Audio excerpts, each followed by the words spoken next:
Bases dropped, and I actually hit all the buttons right. It's Soccer's morning show, Soccer Down Here. It's a Wall Pass Wednesday. We got stuff. Trust me, we got stuff.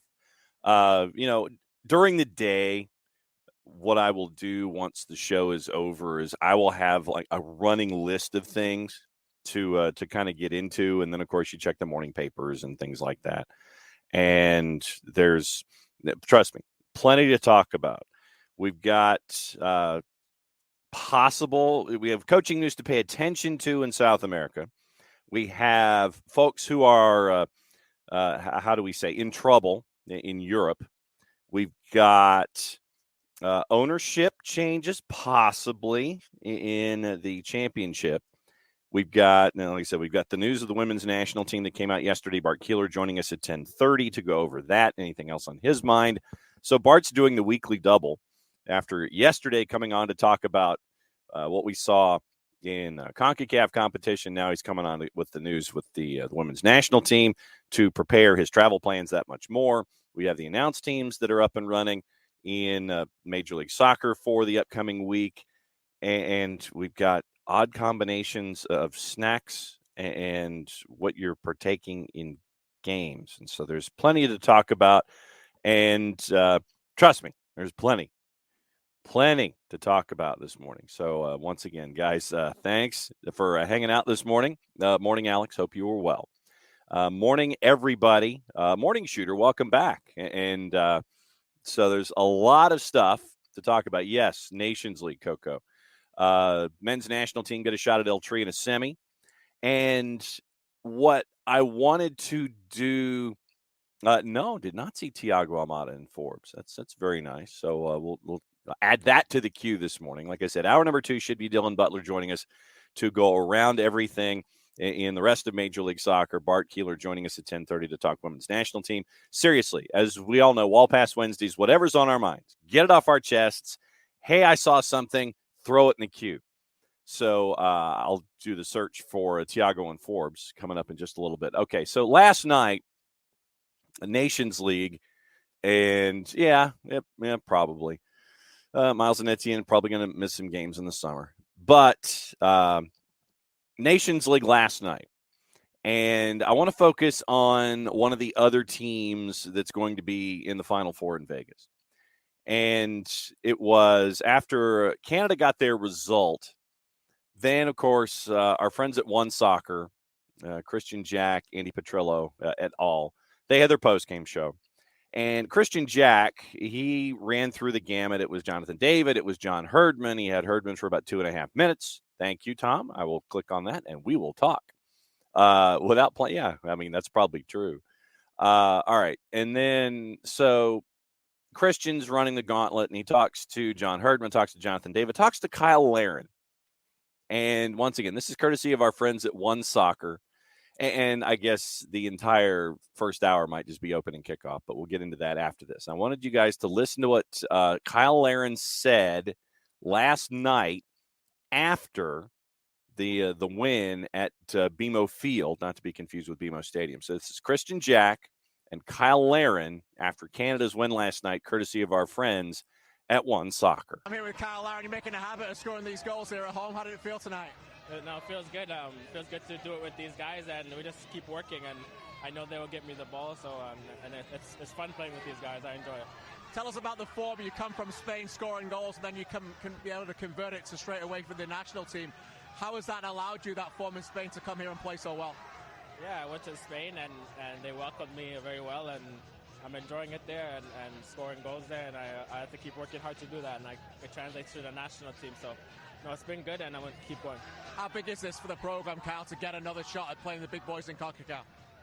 No, it's very, very important. I know the last 2 times we played Honduras, we tied here, and then we lost our ways, but it was important to win this game and show we're at a different level than these guys, and now it's time to go to play with we're the big boys. We're going to go play against the guys and do what we did in the qualifying. Should be fun. We'll see you in Vegas. Thanks for this. Thank you very much. Thank you. We're the big boys. That was the part that stuck with me. We're the big boys. And we all know, morning, Sean. Well, we all know that, you kind of take the how do we say, the personality of your coach. We're the big boys. I appreciate the confidence there, and you might have done well in qualifying. But I do have a question for Canada Soccer. In the World Championship that happened last year between Thanksgiving and Christmas, what happened? Who did better in the tournament? I'm gonna go back real quick. I'm gonna go back. Let's see, what was last year. All right, so I'm trying to remember what one from 2023 is. So in the world competition that happened, in the Middle East, you had you had a lot of pots, you had a lot of teams, and so I want to go over them real quick. Group B, the United States advanced to the knockout stage, and Mexico did not.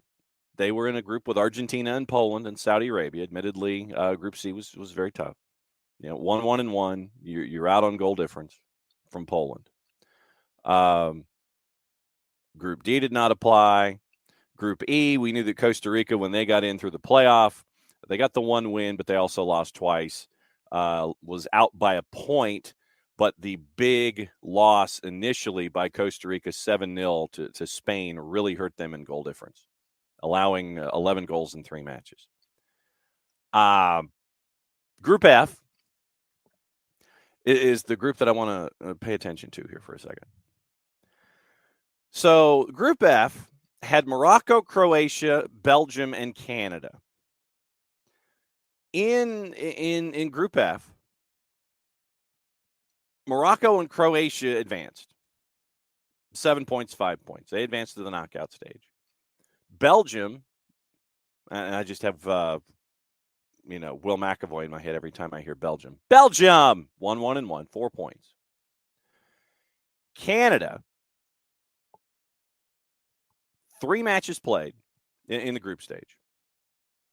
Alphonso Davies scores their first World Cup goal to give Canada the lead over Croatia, but they did not win that match. They lost 4-1. 7 goals allowed, 2 scored. 3 losses, no points, goal difference of -5. So Canada finished 4th in their group, along with Costa Rica. Kyle Larin, like I said, I appreciate the confidence. We're the big boys now. With all due respect, you have some work to do. But, yeah, saw that come across the bow last night and was like, hold up there, sir. Yeah, you got some work to do. So we'll see what happens in Vegas. And we will see how the big boys are in CONCACAF. You do take the personality of your coach in these situations. And Canada certainly has taken the approach of John Herdman, without question. So, yes, absolutely. Yes, this is what I'm saying. Slow your roll, Kyle, just a bit. Yes, Tom, I think that you are in the majority opinion. Really happy that Miles played so well and didn't get hurt. And that he also didn't do any post-match sprints and stretchies. So, yes, glad he played well and glad that we had that. So, okay. So, Kyle Laird, he's feeling awfully confident right now. Good on you. All right.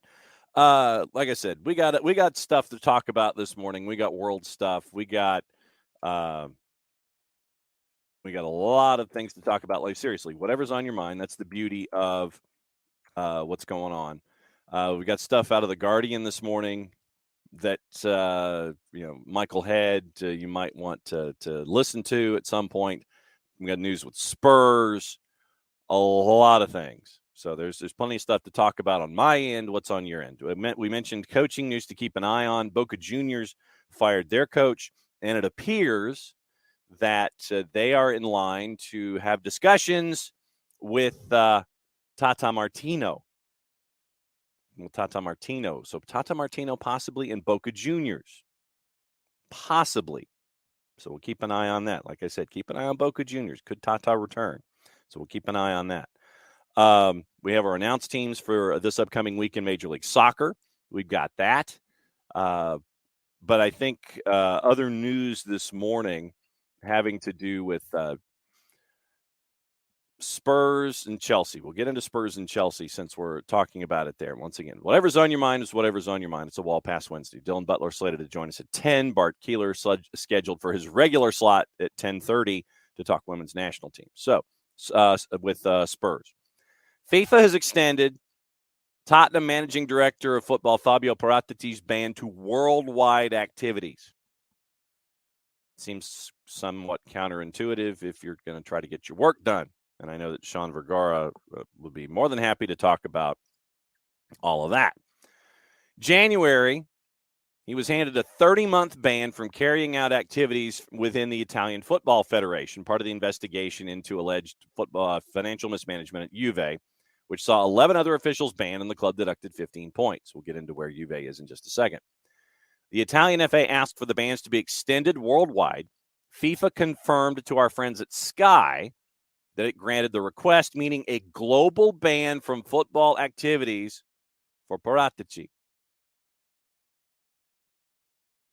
April, you're looking at the Italian Olympic Committee to decide the result of the appeal. In May, Paratici and other former Juve employees are appearing at a preliminary hearing at a court in Turin to find out if they may also face a criminal case. In a statement, FIFA have confirmed that following a request by the Italian FA, the FIGC, chairperson of the FIFA Disciplinary Committee decided to extend sanctions imposed by the FIGC on several football officials to have worldwide effect. Sky understands Paratici cannot conduct any transfer market activity directly. He can't talk to agents. Can't negotiate deals. But you can work internally at Spurs, including attending meetings. Good for you. Sky, also as a part of this, waiting for official clarification of this, needing further guidance on what it means, whether he can be involved in Tottenham's search for a new permanent manager following the departure of Antonio Conte. Or does he just get to sit at a table? Probably the latter. Paratici, Juve, other officials involved have appealed the sanctions, with the result of the appeal expected later in April. Bans in effect even while this appeal to the Italian Olympic Committee is going on. Remember, you've got the dozen officials. You get the separate criminal case, preliminary hearing due to take place yesterday, postponed until May 10. Obviously, those 12 individuals deny any kind of wrongdoing whatsoever. Tuesday, in an extended interview on the club's website, Paratici described Conte's exit as the right decision, called on everyone at the club to focus on a successful end of the season, including Fabio Paratici, who apparently is going to be sitting at a table, holding a pen or a pencil and writing things down on a piece of paper, nothing more. Spurs Supporters Trust is wanting clarity. They tweeted, quote, "This news adds further to the extremely concerning situation at the club. No manager, no director of football, and uncertainty around our star player and our end-of-season finish. Fans deserve to hear a clear statement of strategy from Tottenham Hotspur Football Club so they can be reassured by the board on their plan to bring success and stability to the club." Heung-min Son said he was saddened by Conte's departure. He feels responsible for it. As a player, I'm really sorry. He's a world-class coach. We had a great journey together. I should have played better. I feel responsible for his departure because I haven't helped the club all that much. Interesting words from Heung-min Son. So basically right now, the short version here is Spurs continue to be in a deeper pile of ish, it seems, the more days we touch it. And don't touch a pile of ish, just on general principle. So you have that going on as a part of this. Scotland beat Spain in a Euro 2024 qualifier yesterday. Scott McTominay scored a double. His price tag just went up whenever that price tag happens. We mentioned what's going on there because of Thiago Almada and the article, thank you, Tom, that was put forth in Forbes on the Forbes' website, where discussing Thiago Almada, what our friends from Forbes tell us, that Thiago Almada's value might have gone up by not even playing Saturday in Major League Soccer. Yes, absolutely true. So Transfermarkt, by the way, and this is something that hasn't changed. Transfermarkt has Thiago Almada's value at $16 million bucks. If I had a laugh track right now, I would cue it. If I had a laugh track, I would sit there and kick it. I really would. Because of moments like this. Atlantis fans, rowdy and proud, they'll always show up. Will they be rewarded with a late equalizer here? Almada takes it, edge of the area, shoots, Almada! Thiago Almada will take Almada!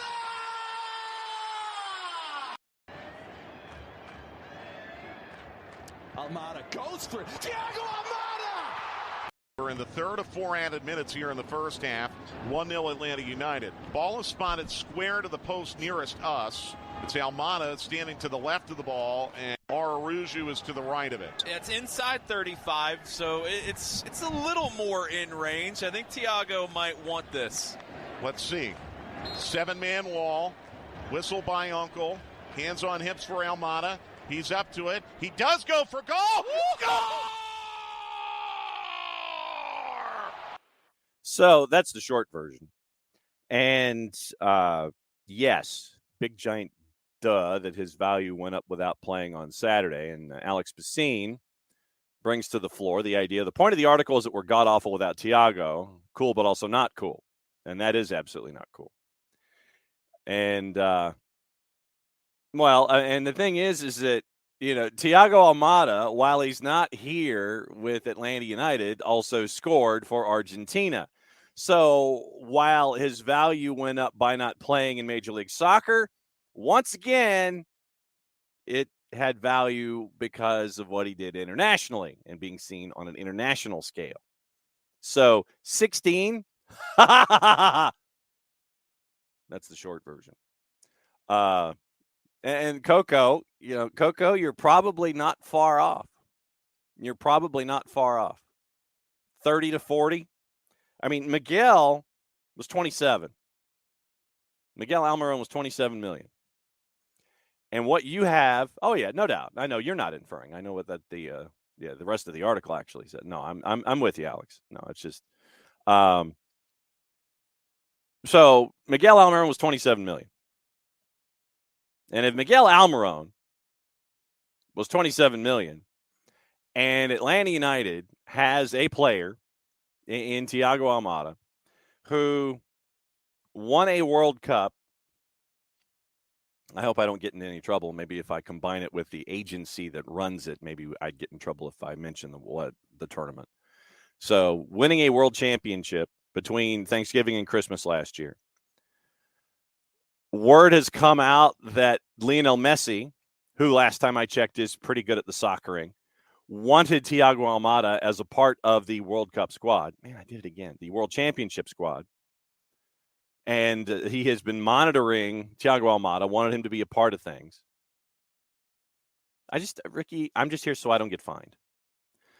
But you have the world's best player. I don't care what people think. I'm Team Messi. I don't think that's been, I don't think that's news. I am not Team CR38.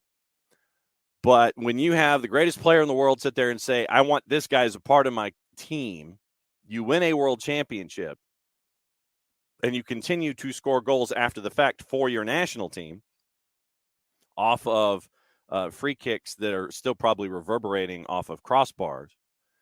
So he might not have played in Major League Soccer, played for his national team, scored another goal, big celebration, and I think Emi Martinez is still crying.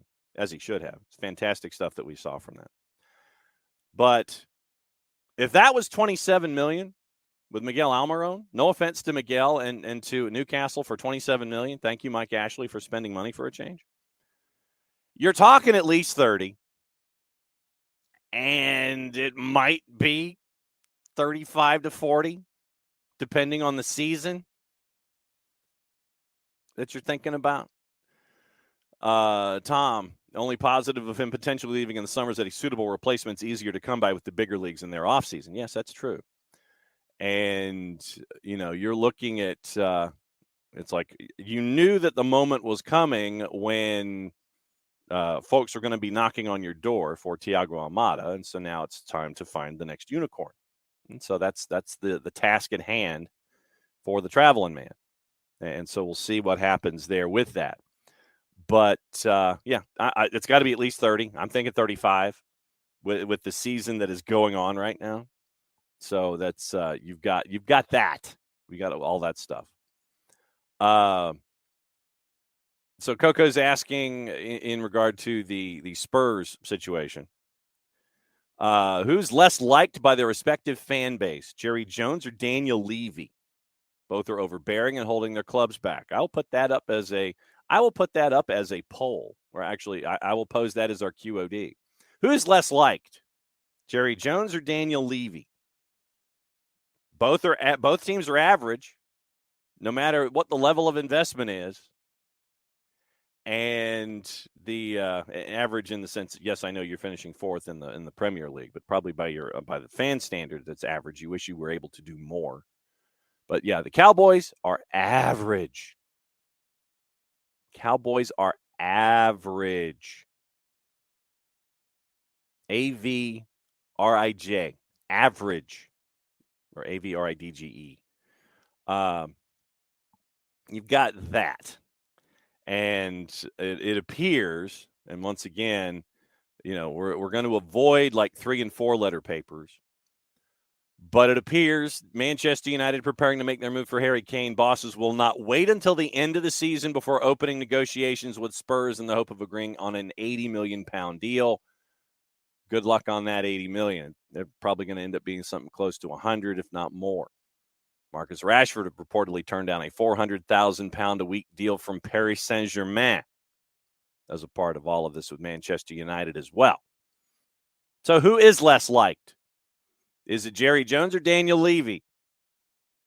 Jerry Jones, Daniel Levy. Question of the day. Like I said, everything is on the table here in hour number 1. It's a Wall Pass Wednesday. Literally, it's whatever's on your mind, get it off your chest. Like I said, we got stuff to talk about. We got stuff to throw in the pile. Thank you, Tom, for showing us the article from Forbes. Okay, this is intriguing. So in the Miles Robinson discussion, you had someone on Twitter tell you last week on the Bird app, well, it's the Bird app, Miles is at best the 6th best center back for the United States. When Bart comes on at 10:30, I'll bring this back up. Remind me to bring that back up. So you got that. Cowboy fans, yes, they are less than pleased with Jarrett. And that I don't think is going to change because Jarrett thinks of himself as the GM, the owner, and probably be head coach if he'd want to. Ricky, it's Levy. Should be Jarrett, but Cowboys fans are delusional. Coco doesn't understand how Jarrett has any positive credit left with the fans. I think it probably has to do with maybe the fact that he continues to spend money on high-priced free agents. I wonder how the Ezekiel Elliott thing is going to resonate with them going into next season. Coco, Levy has long since lost any benefit of the doubt with the fans. Jarrett for president. And yes, of course, the NFC East hate on hate from Tom with your Fly Eagles Fly. Yes, last time I've heard that they are very good at the footballing. So the American footballing. So you've got that. Other things this morning.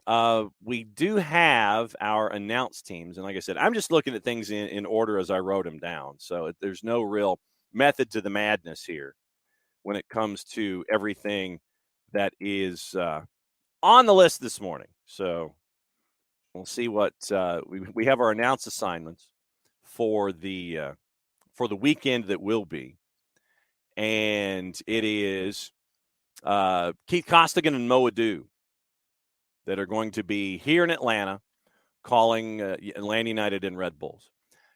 Kevin Egan obviously is going to be traveling with Kevin Patrick, and he will be in Los Angeles. He's probably already there for WrestleMania 39. So Kevin Patrick will be able to see what happens with the bloodline first and foremost. He is not going to be on an assignment this week. We'll get to his partner, Kendra D. St. Albin, coming up in just a bit. There are a lot of 7:30 starts. Steve Cangelosi and Danny Higginbotham. So Kanji Man and Higgy Baby are on FC Cincinnati hosting Inter Miami. Krakauer and Sam are in Columbus as RSL comes to visit. Number one crew, Jake and TT, are on LA Galaxy hosting Seattle Sounders for a 4:30 afternoon start in Los Angeles. Callum and Jamie Watson are in New England for NYCFC and New England Revolution. Chris Whittingham, Danielle Slayton. If you missed it, Whittingham resigned from his role as producer for the Dan Le Batard show last week. Whittingham and Danielle Slayton are in Orlando for the Purple Team in Nashville. Ed Cohen and Warren Barton are in Philadelphia for Philly and Sporting Kansas City.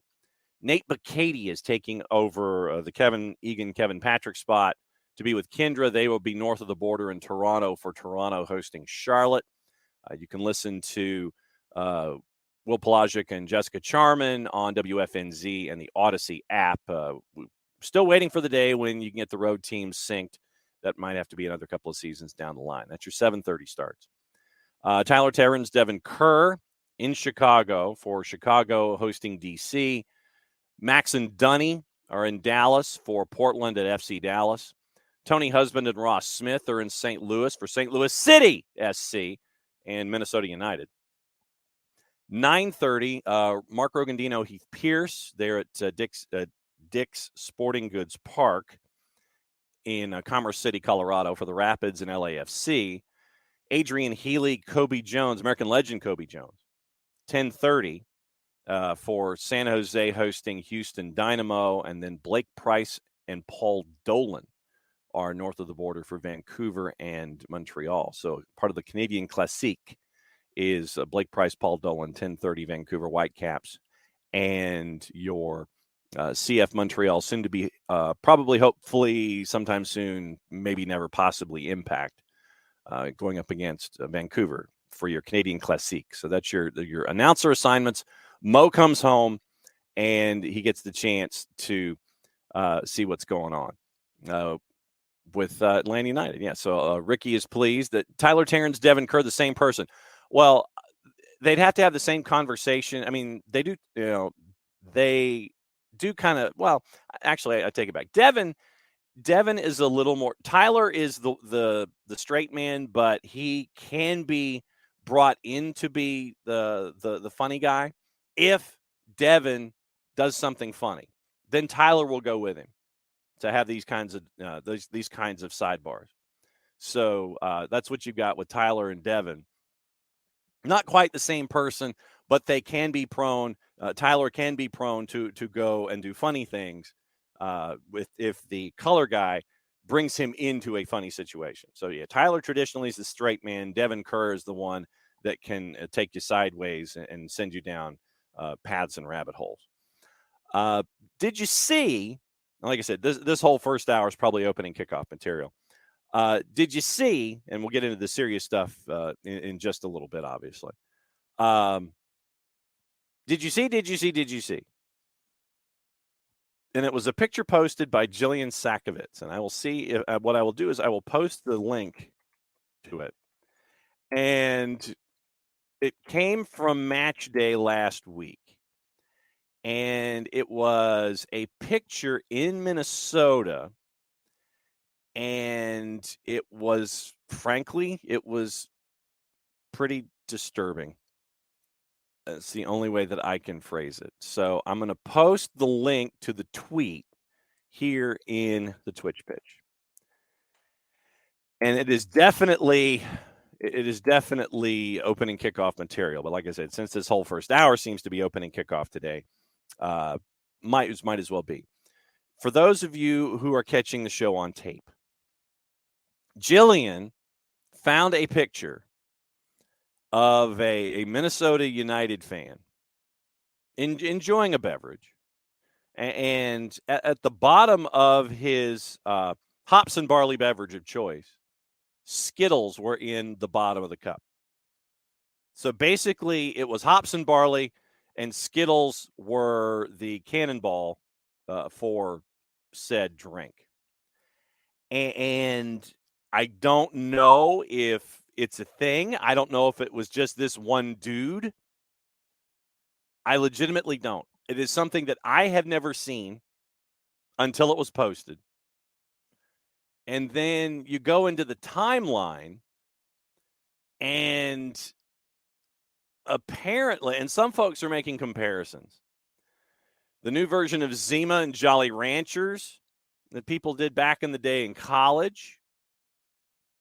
And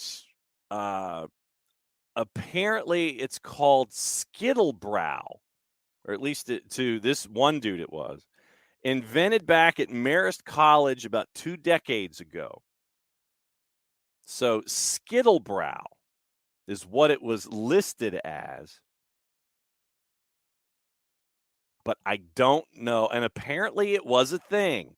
20 years ago, I don't drink beer, and since that particular, whatever the beer is, they're not sponsoring the show. So it's one of those things, Tom, like I said. Then that's true. Tofka, we don't know if it is beer. The Skittles may have colored the liquor. Apparently it's a thing. It's called Skittlebrow, and it scared the ish out of me and also made me kind of sick to my stomach. But apparently it's a thing. I didn't know it was a thing.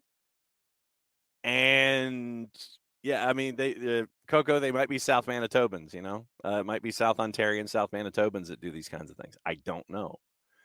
But I wanted to post that picture. Well, I mean, Tom, all right. So here's Tom's thought. Why am I not shocked John doesn't drink beer? Because in my formative years, when I tried the beverage, I guess because I was in college, and you have a certain budgetary limit when you're in college, that your pursuit for quality when it comes to beer isn't the greatest thing on the board. So my perceptions may have been colored by, no offense to Skittlebrow, my perceptions may have been colored by the level of investment in the beer. I've never really liked the taste. Never really liked the taste. And I know that, once again, this will shock you, that back in the 1870s when I was in college, I was more of a wine cooler person. Beat 2, 3, 4, start your responses right now. I've never liked the taste of beer, and I did more wine coolers than anything else. And frankly, today, I don't drink alcohol. I really don't. It just doesn't do anything for me. When I go out in public, I would rather be the designated driver for everybody and make sure that we all get from point A to point B in one piece. I would rather be the guy behind the wheel to make sure everybody gets there safely. And Tom, when I see you in public, you can have mine. And I appreciate the fact. I just never liked it. Never liked it starting in college. Didn't drink it as my beverage of choice in college, and I've never got into it. It's like, I don't, as evidenced by those of you that watch the show in the morning, I'm not a coffee guy either. I am a soda guy. I drink Mountain Dew. I mean, that's been one of the long-standing things of me. I'm a Mountain Dew guy in the morning. I am not a coffee guy. I'm not a beer guy. I will drink sodas and water and those kinds of things. And that's just, like I said, I would rather be the DD, make sure everybody gets home safely and everybody has a good time. I will defer my drinking outward. Coco drinks whiskey anytime, but beer's very meh, or it's too spicy. Tafka, recipes for Skittle vodka? Okay. Wow. Ricky's a big craft beer guy, hit brewers wherever you go. Same with Tom. Emilio likes wine more than beers. And there's a lot of great breweries here in Georgia. I love the fact that you have the independent businessmen and women that want to start a craft brewery, and they come up with their own ideas. And that's one of the beautiful things about this country is that you have your imagination, you have your heart set on something. Ain't nothing stopping you from doing what you want to do. You want to create the better mousetrap when it comes to beer here in this country. And we'll bring this up with Dylan too, when hopefully he'll be joining us at 10 o'clock to start hour number 2. But yeah, I'm not a beer guy. I never have been. Never. Nope. I never have. And true. Yes, Tom, back in the 1780s, that was absolutely true. We would go to, I went to Florida State. And so right off campus was a place where you could go, and it was Mike's Beer Barn, if I remember correctly. And they literally had a drive-through, and it was a covered drive-through where you could get kegs and beer and things like that. And I mean, folks were sitting there, and they would go, get me the cheapest one. And they didn't quite understand that Old Milwaukee and Milwaukee's Best were two separate beers. And so they would go and ask for Old Mill's Best. And the guy would sit there and go, which one do you want? I want Old Mill's Best. No, you want either Old Milwaukee or Milwaukee's Best. Which one? And so literally at this covered drive-through, you could get anything you wanted, but you had to specify Old Milwaukee or Milwaukee's Best. They didn't blend the two. They also had, and I don't know if this is still, like I said, I don't shop in the beer aisle, so I don't know. But Busch Light Draft in cans. I mean, folks would buy Schaefer and whatever, and they would go in with a budget, and they would sit there and it's like, okay, what can I get with this? Busch Light Draft was something that was also very, very popular. And Tom, to your point, that was pea water beer. Busch Light Draft was definitely pea water beer. But folks bought it because they could get the 24-pack or whatever for like $6. And that would be what they would chase. Tom, you're much more of a bourbon guy now. No, I've never had a redneck margarita, Tafka. No, I have not had a redneck margarita. And I probably should go searching and find out what it is. No, and Tom, to your point, I know that there are a lot of different flavors, and I know that folks go down at their ideas and they formulate a lot of different things. And once again, that's what makes this country fantastic, is that folks want to sit there and they want to do their craft beer. They want to do, I mean, it started with like Killian's, and everybody's like, oh yeah, they did it with, mixed it with iced tea and those kinds of things. And so it started with Killian's and it's worked its way from there. But no, yeah. Iron City Light. Wow. But that's just, that's where we are. It's just, I love the fact that folks want to sit there and go, yeah, I want to make a beer that tastes like blank.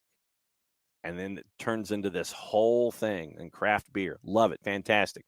It's the American dream, and folks want to build it. And you have spirits. You've got spirits and beer as beverages, and folks want to hitch their wagon to that to build their businesses. Fantastic. Absolutely love it. But it's not my speed. It really isn't. Never has been since college. And like I said, when I'm out, it is sweet tea, it is water, it is Decatur's finest, tap or whatever, or what have you. And I just want to make sure that we're all safe. Molson Golden and Moosehead. Moosehead was definitely another one, and that was definitely another one that was out there. when folks thought that when Molson made its way south of the Mason-Dixon line and Moosehead was south of the Mason-Dixon line, everybody was like, "Oh my God, Moosehead is here!" And then everybody just kind of everybody was all kinds of happy about it when you got Canadian lager coming down and coming south. The first beer you ever drank was a Newcastle Brown Ale, and you were hooked on Newcastle from there. And I see how this works, Alex. Yeah, I see how this works. Yeah, everybody's like, of course it was. You had that, and then you were hooked on the club that's attached to the beer. Yes. Watching the World Cup 82 drinking Molson. Wow. So welcome to beer down here this morning, to alcoholic beverages down here and the American Dream down here. Other couple of things. Once again, Dylan Butler is scheduled to join us in 15 minutes. And Bart Keeler joining us at 10:30 to talk women's national team. Chelsea fans, you might want to hold your ears. From the oligarch files, as The Guardian calls it, David Kahn and Rob Davies. Headline, Roman Abramovich secretly bankrolled a Dutch football club, according to leaked documents. Files reveal 117 million euro in loans for Vitesse Arnhem originated with the then owner of Chelsea, despite repeated denials. First paragraph. Roman Abramovich secretly funded the takeover of a Dutch top division football club, bankrolled it for years during the period that he also owned Chelsea. Leaked documents appear to show. 2 investigations by the Netherlands Football Association were unable to uncover any financial ties between Abramovich and the club, Vitesse Arnhem, and concluded the Russian oligarch had no managerial influence on Vitesse. Both Vitesse under its then owners and Chelsea under Abramovich repeatedly denied the oligarch was involved in funding the Dutch club. Financial information has come to light in the oligarch files, a cache of leaked data originating from the Cyprus-based offshore service provider Merit Service. The documents reviewed by The Guardian and the Bureau of Investigative Journalism appear to reveal that at least 117 million euro, a little over almost 103 million pounds, in secret funding from Abramovich for Vitesse's takeover, which flowed through a series of entities registered in opaque offshore tax havens. Links to Chelsea suspected at the time of the 2010 takeover, led by Georgian former footballer Merab Jordania. While he described Abramovich as a friend at the inaugural press conference, Jordania denied the oligarch was involved. The KNVB, Royal Netherlands Football Association, launched a first investigation into financing of the takeover, found nothing to conflict with its rules. Suspicions of links continued after Jordania's takeover, as Chelsea used Vitesse, which plays in the Eredivisie, as a partner club to which players not yet ready for the demands of the Premier League could be loaned and gain competitive experience. We know about the multi-club model. Many Chelsea players went to Vitesse on loan throughout the 2010s. Nemanja Matic and Mason Mount, 2 names mentioned, Mount for 2017-18. Further questions asked after Jordania left in 2013, and another associate of Abramovich, Russian businessman Alexander Chigurinsky, took over. Vitesse and Jordania revealed at the point that Chigurinsky had already been financially involved in the club since the 2010 takeover. April 2014. Jordania appeared to allege that Chelsea was involved. Fuming Vitesse had been prevented from strengthening its team in a bid to win the Eredivisie and qualify for Champions League because, quote, London didn't want that, end quote. Later withdrew the comment, still maintains there was no truth to the allegation. Second KNVB investigation concluded no indications Chelsea has a say in Vitesse's policy, end quote. 2017. Guardian reported associates of Abramovich based at Chelsea's Stamford Bridge officers had been involved in the Vitesse takeover. At the time, Chelsea declined comment. Rules of UEFA require clubs that play against each other to be independently owned and run to ensure the integrity of competitions. Maybe they should remind themselves of what happens with RB Leipzig and Red Bull Salzburg, but that's just me. And that no individual or legal entity may have control or influence over more than one club participating in the UEFA club competition. I shrug my shoulders. The leaked trove of documents appear to show Abramovich bankrolled Vitesse's spending with a series of loans worth at least 117 million euro by the end of 2015. Huge investment for Vitesse, whose total turnover in 2014-15 was only 14 million euro. Basically, so 10 times the turnover in a series of loans. KNVB's first investigation in 2010 reported that a company, Marindale Trading, had facilitated the funding for Jordania's takeover of Vitesse. They said no connection could be made with Chigurinsky. They found no certainty about the possible managerial influence from Mr. Abramovich. 2015, once again, no indications Chelsea has a say in Vitesse policy. Oligarch files do not show whether Abramovich or his club held managerial influence at Vitesse. However, they strongly suggest he provided significant funding to the club. Loan agreements and other documents confirm Marindale Trading, a company newly registered in the British Virgin Islands owned by Chigurinsky, funded the takeover and the club. They also show Marindale had itself received a series of multi-million euro loans routed through entities in tax havens. Loans appear ultimately to originate with Abramovich. August 2010.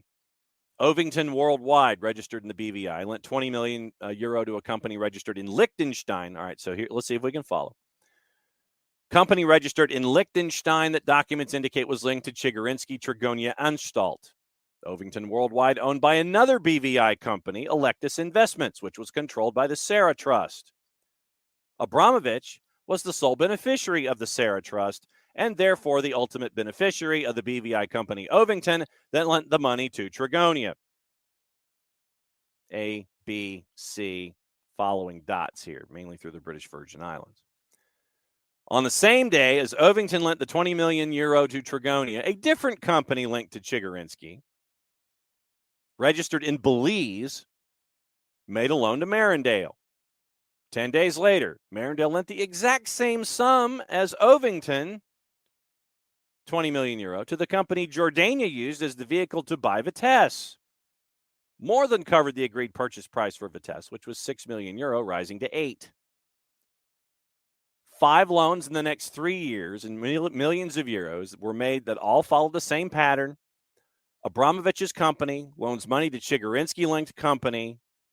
Then the company in Belize, linked to Chigurinsky, lends to Marindale, which lent the exact same amount of money to the holding company for Vitesse, almost always on the same day. Documents don't show the money going from Trigonia to Limburg, which then lent to Marindale, but the documents and matches of dates and figures strongly suggest money flowed from Abramovich through Chigurinsky to Vitesse. My head hurts. So that's number one for requested reading for the day. So Abramovich, Chigurinsky, Vitesse, British Virgin Islands, Belize, and to the Eredivisie. So there you go. So you got that. I want to get did you guys see this? Hervé Renard, the ladies' man, the guy that styling and profiling, was the head of the Saudi Arabia men's national team. It has been agreed that Renard can resign as Saudi Arabia's coach so he can take over the French women's team before the Women's World Cup. Was appointed by Saudi Arabia July 2019, led the country to the famous win over Argentina at the World Cup last year, World Championships. Man. Saudi Arabian Football Federation said it agreed to terminate Renard's contract at his request and wished him every success in his future career. 4 days before the current international window, received a letter from the French Federation, consulted with a number of members of the board of directors. We decided to accept his request. Remember, the French Football Federation sacked Karine Diacre after Wendy Renard, Kadidatu Diani, and Marie-Antoinette Katoto said they would not play in the World Cup under the current system. France is ranked 5th in the world, and they now have Hervé Renard as their new coach. Hervé Renard, very, very interesting. But we'll see what happens. The expectations are there for the French. And now that Diacre is out and Renard is in, very, very interesting stuff. Yes, Yeah, and Burn. We will get into Julie Ertz definitely when Bart shows up in hour number 2. Yes, secretly bankrolling a team, the secret multi-club model. No, and nothing wrong with shameless plugs, Tom, on the Twitch pitch. I'm just not a beer guy or an alcohol guy. Frankly, I don't drink alcohol, and it's been a while. Don't miss it. Let's see. Yeah, and Burn. Yeah, and this is the thing, right? And this is what we were getting into with Vitesse/Chelsea. Yeah, the Red Bulls to own 2 clubs on a technicality. You can enforce the rule effectively. Absolutely, you can. Yeah, I mean, you that's all you have to look at. Seriously, this should be your model for how you can or cannot, have any kind of punishment for multi-club model whatsoever. Red Bull Leipzig, Red Bull Salzburg. Nah, we're cool. Yeah, y'all are good. Y'all are separate. Yeah, y'all are separate. Yeah, you can't enforce it. You really, honestly can't. Yeah, if UEFA punishes Chelsea but lets Red Bull have 2 clubs in UCL, the whole thing's a joke. Yeah, I think you're right. Frankly, I think right now it's a joke. But, yeah, I think that if UEFA punishes Chelsea for this, with this stuff with Vitesse, but they may sit there and say, oh, it's just leaked papers and there's no guidelines, bylaws, or anything that there's no proof. There's proof, but then there's proof. That's the official Law and Order term. Proof. If there's no proof, then UEFA is not going to touch it. They'll sit there and go, oh, this is interesting. We'll investigate, and you'll kind of be investigating. It'll be, whatever. I don't see Chelsea getting punished, but who knows? Maybe you want to pile on, but what are you going to do? You can't. I mean, it's almost like the NCAA. You can't punish Bowley Clear Lake, can you, for the alleged transgressions of Roman Abramovich? Can you? You were supposed to have assets frozen and such, but, I just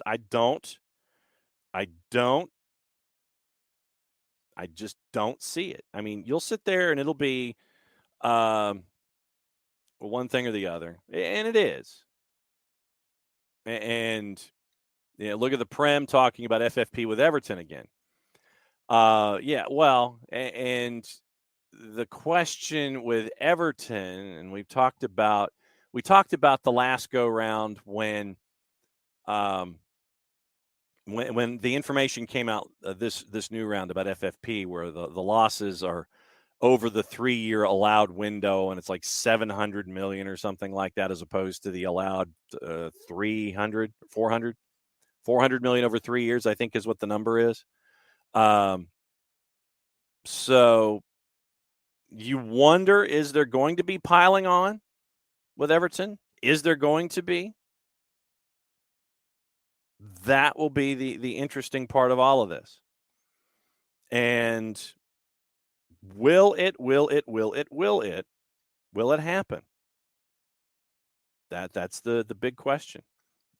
Are you going to get piling on from the Premier League? So we'll see. That's the interesting part in all of this. Does Everton get piled on? And there's also a separate issue involving Fulham and Craven Cottage, where apparently they want to continue to build out into the canal, and folks are concerned about that. But since it is 10 o'clock, actually it's 9:59, so I'm going to run an open to see if that'll get us to 10 o'clock. So let me see. Technology, and here we go. So I found it. All right, so we'll start hour number 2 with this guy.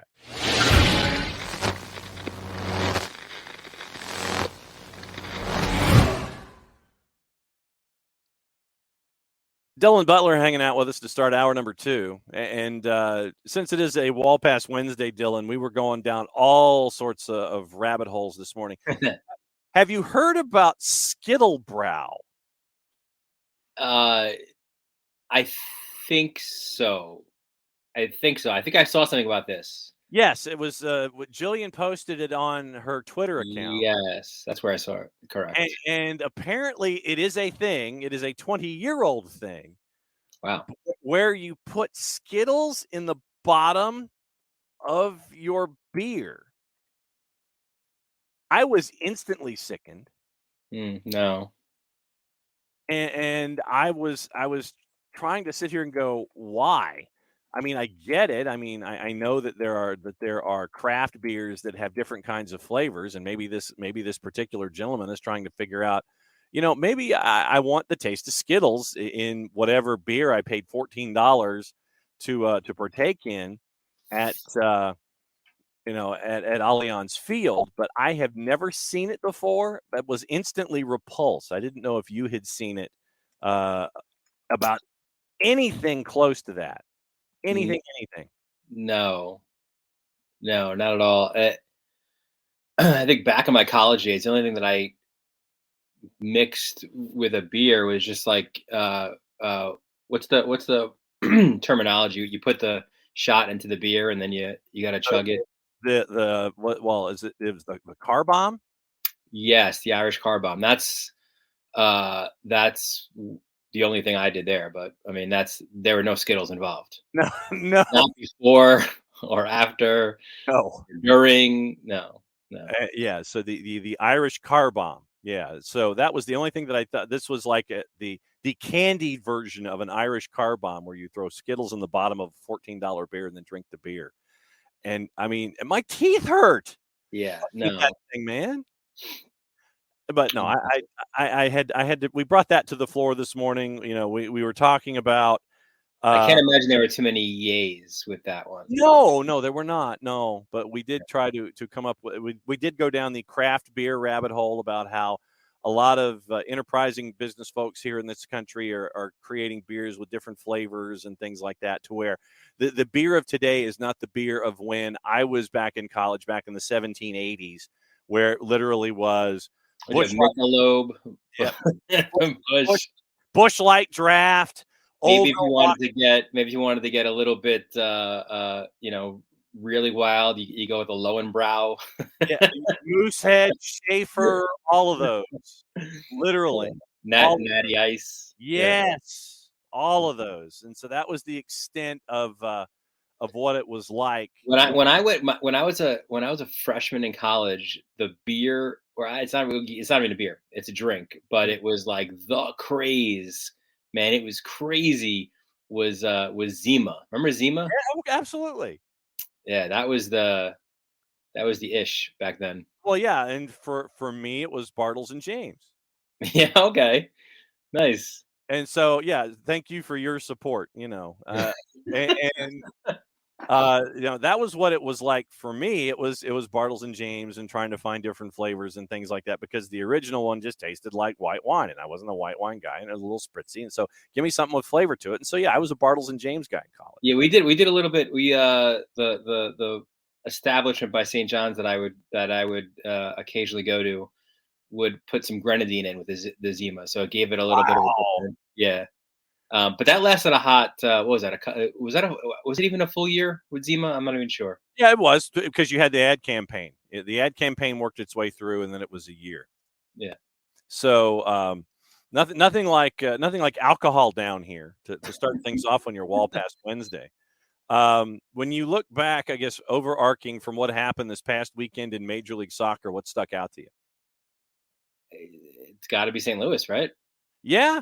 It's got to be St. Louis, like you're a hater, but I am. It's remarkable stuff. I mean, and it's not even like in the last two results too. I mean, look, granted they're not playing LAFC in Seattle, but just smoking teams, right? Like 3-0 at home, 4-0 at RSL. At the former Rio Tinto, which that's got to be the name, man. Mm-hmm. Like, come on, it's not the America First something like that. Is always to me. Oh yeah. That is always to me going to be. It's the riot. Yeah, 100%. It's the absolute riot, and I mean, I am, like I said, I'm not. I'm going to go ahead and qualify my statement. on St. Louis City SC.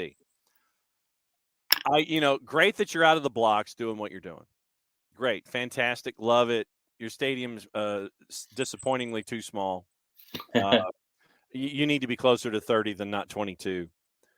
But the fact that I think, 3 matches in a row you've had an awful giveaway that has resulted in a goal of the goals that you have scored.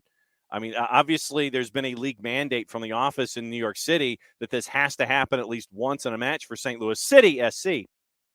But for me, like I said, I'm looking at this like the kid from AAA that got called up called up to the majors because he was hitting 360 in AAA, and he was crushing it, and you had no choice.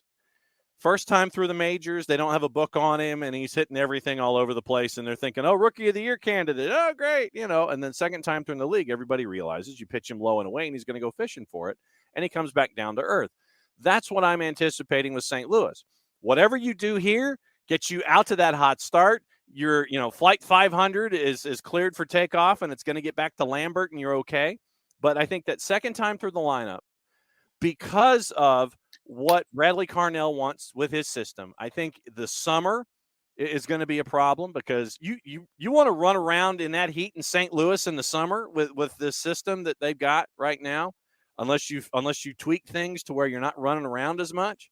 Second time through the league, all these kinds of things. I think they come back down to earth. But I'm not going to deny that the start is amazing for them. Well, that said, too, by the way, obviously with the change in times, I mean, they're not playing at 2 o'clock on a Saturday in St. Louis, Yeah. So they are playing at night, which will cool things off a little bit at least. But I hear you. I mean, listen, you can – I'm not saying they're going to win MLS Cup, but just enjoying this ride. Like, it's so much fun. Different heroes. And then João Klaus with – maybe the greatest quote to start this season, where and I think I saw the whole quote today, so it was more. I think he said it's a Brazilian saying. He's like, we say in Brazil, as he's talking about taking on a defender. Mm-hmm. He said either my mother's going to cry or your mother's going to cry, and I don't like my mother to cry. So. And yeah, I mean, you're seeing from Klaus and Lewin and Roman Berkey has been a find for fantasy leagues all over the place. Join the Fantasy League at Soccer Down Here if you haven't, listeners and viewers. If you haven't done that, go join the Fantasy League. But, I mean, Berkey's been a find in net. You spend that money on a DP. That's what you anticipate, and that's what you expect from a guy like that. But, no, I mean, I give them full credit. I just think that they come back down to earth after a while, because of how the system is and because of the demands on it.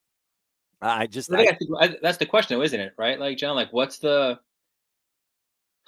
talking about them coming down to earth. Uh-huh. Like, where are they? Like, I mean, they're top of the table right now. They're not going to win the Supporters Shield. Right. Right. I'll go ahead and say that now. But where are they for you? Are they clawing for a playoff spot? Did they accumulate enough points early on to secure that spot? Are they a top 3 team in the West? I think that's the one. I think that they put so many points in the bank early, and they've got this 5-point lead right now and everybody else in the West. I think that they're in the playoffs, and I think somebody is going to go home disappointed because, I mean, there were a lot of folks that had St. Louis DAL in the Western Conference, sure. And I was one of them. I will say it, but listen, I thought I had the Timbers maybe making a push. They make a record signing with Evander, and they've continued to be crushed by injuries. Continue this week too. We saw that. So yeah, I mean, you're right. There's going to be a team that we are used to seeing in the playoffs not make the playoffs because of St. Louis's push there.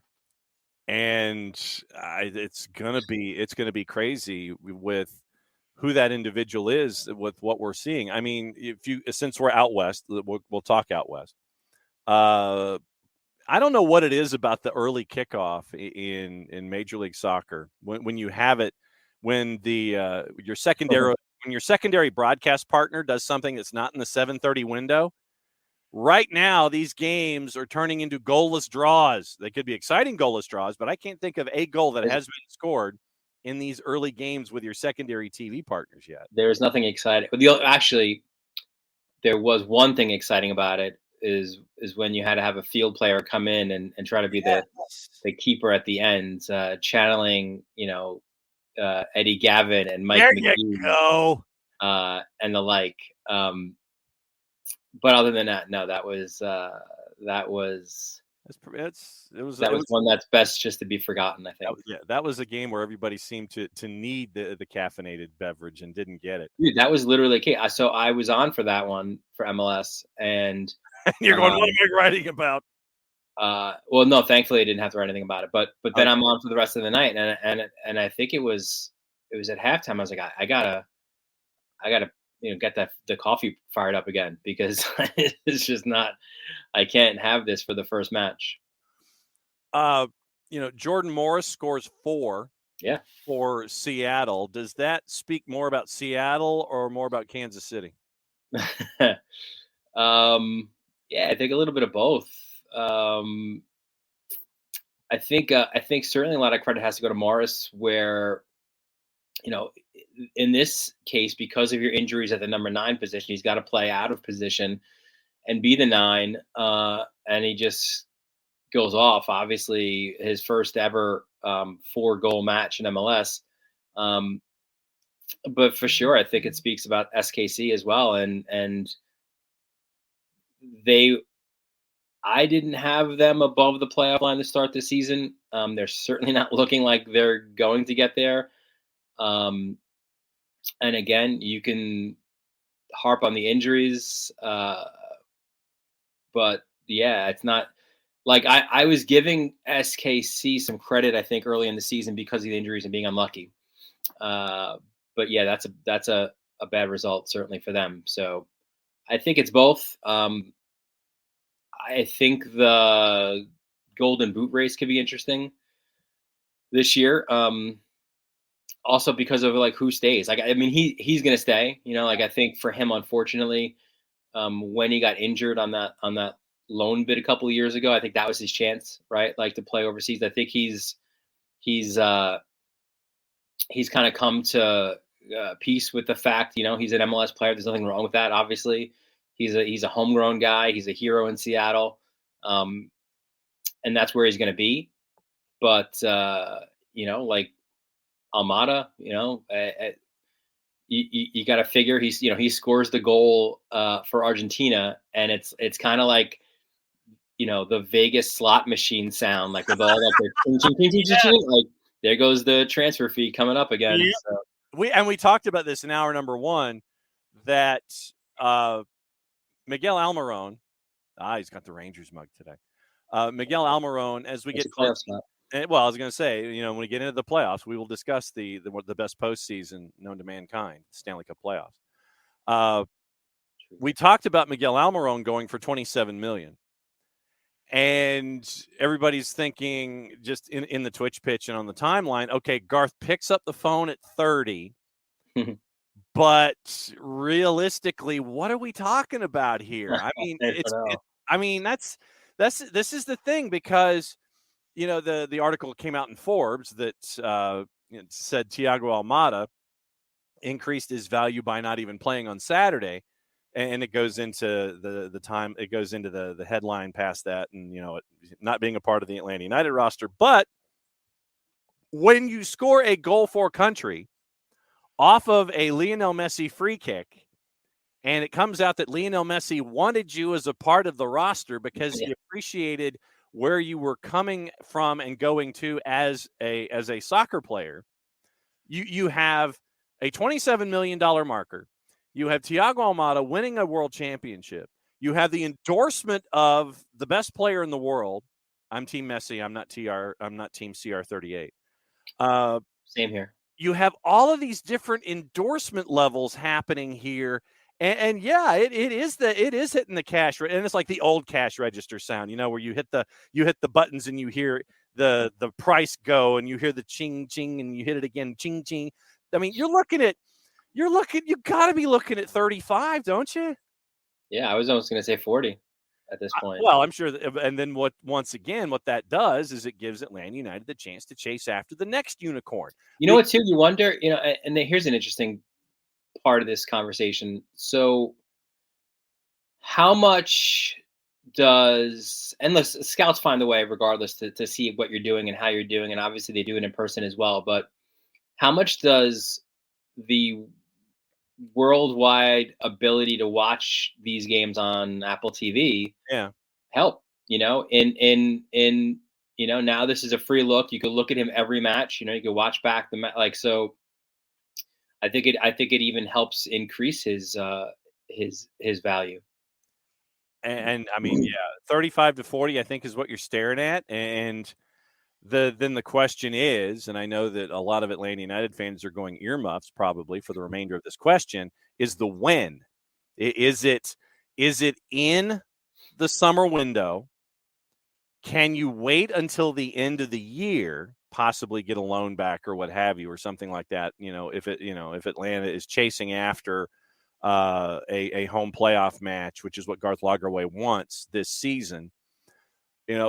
Bringing in that next unicorn, sending Thiago Almada on his way. You have all of these different timetables that you're kind of staring at here, trying to juggle that notion of the win and not necessarily the because.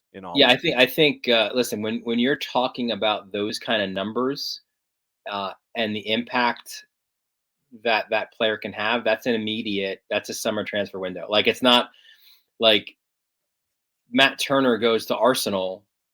We know he's not starting for Arsenal. So yeah, like a loan back is fine. Let him finish the season with the Revs kind of thing. That's, I think that works maybe with players who aren't necessarily fitting right into a team's plans. If you're paying upwards of 35 to 40 million for a guy, you want him to be part of that group. Like, you want him to be in your preseason and ready for the start of your season in Europe So yeah, I think he's a summer window and an immediate leave, unfortunately, for Atlanta fans. No doubt. I mean, so this is what you do. You sit there and, much like St. Louis, you try to bank as many points as possible before Thiago leaves, because you'll have that transition of trying to find the next unicorn, bring him in, have him integrate, that kind of stuff. So, so you got another couple of months up until Leagues Cup, I guess, and then you'll figure out what's going to go on there.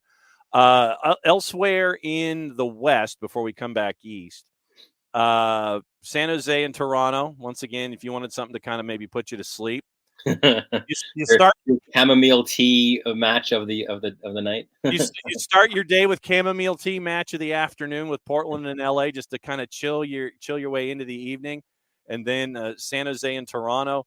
I would have thought that San Jose would have jumped on Toronto, but I guess Big Shot Bob is just trying to get points on the road, and it's like, okay, I'll get out of here with a point, and then I'll go home. I mean, points in consecutive matches for them, right?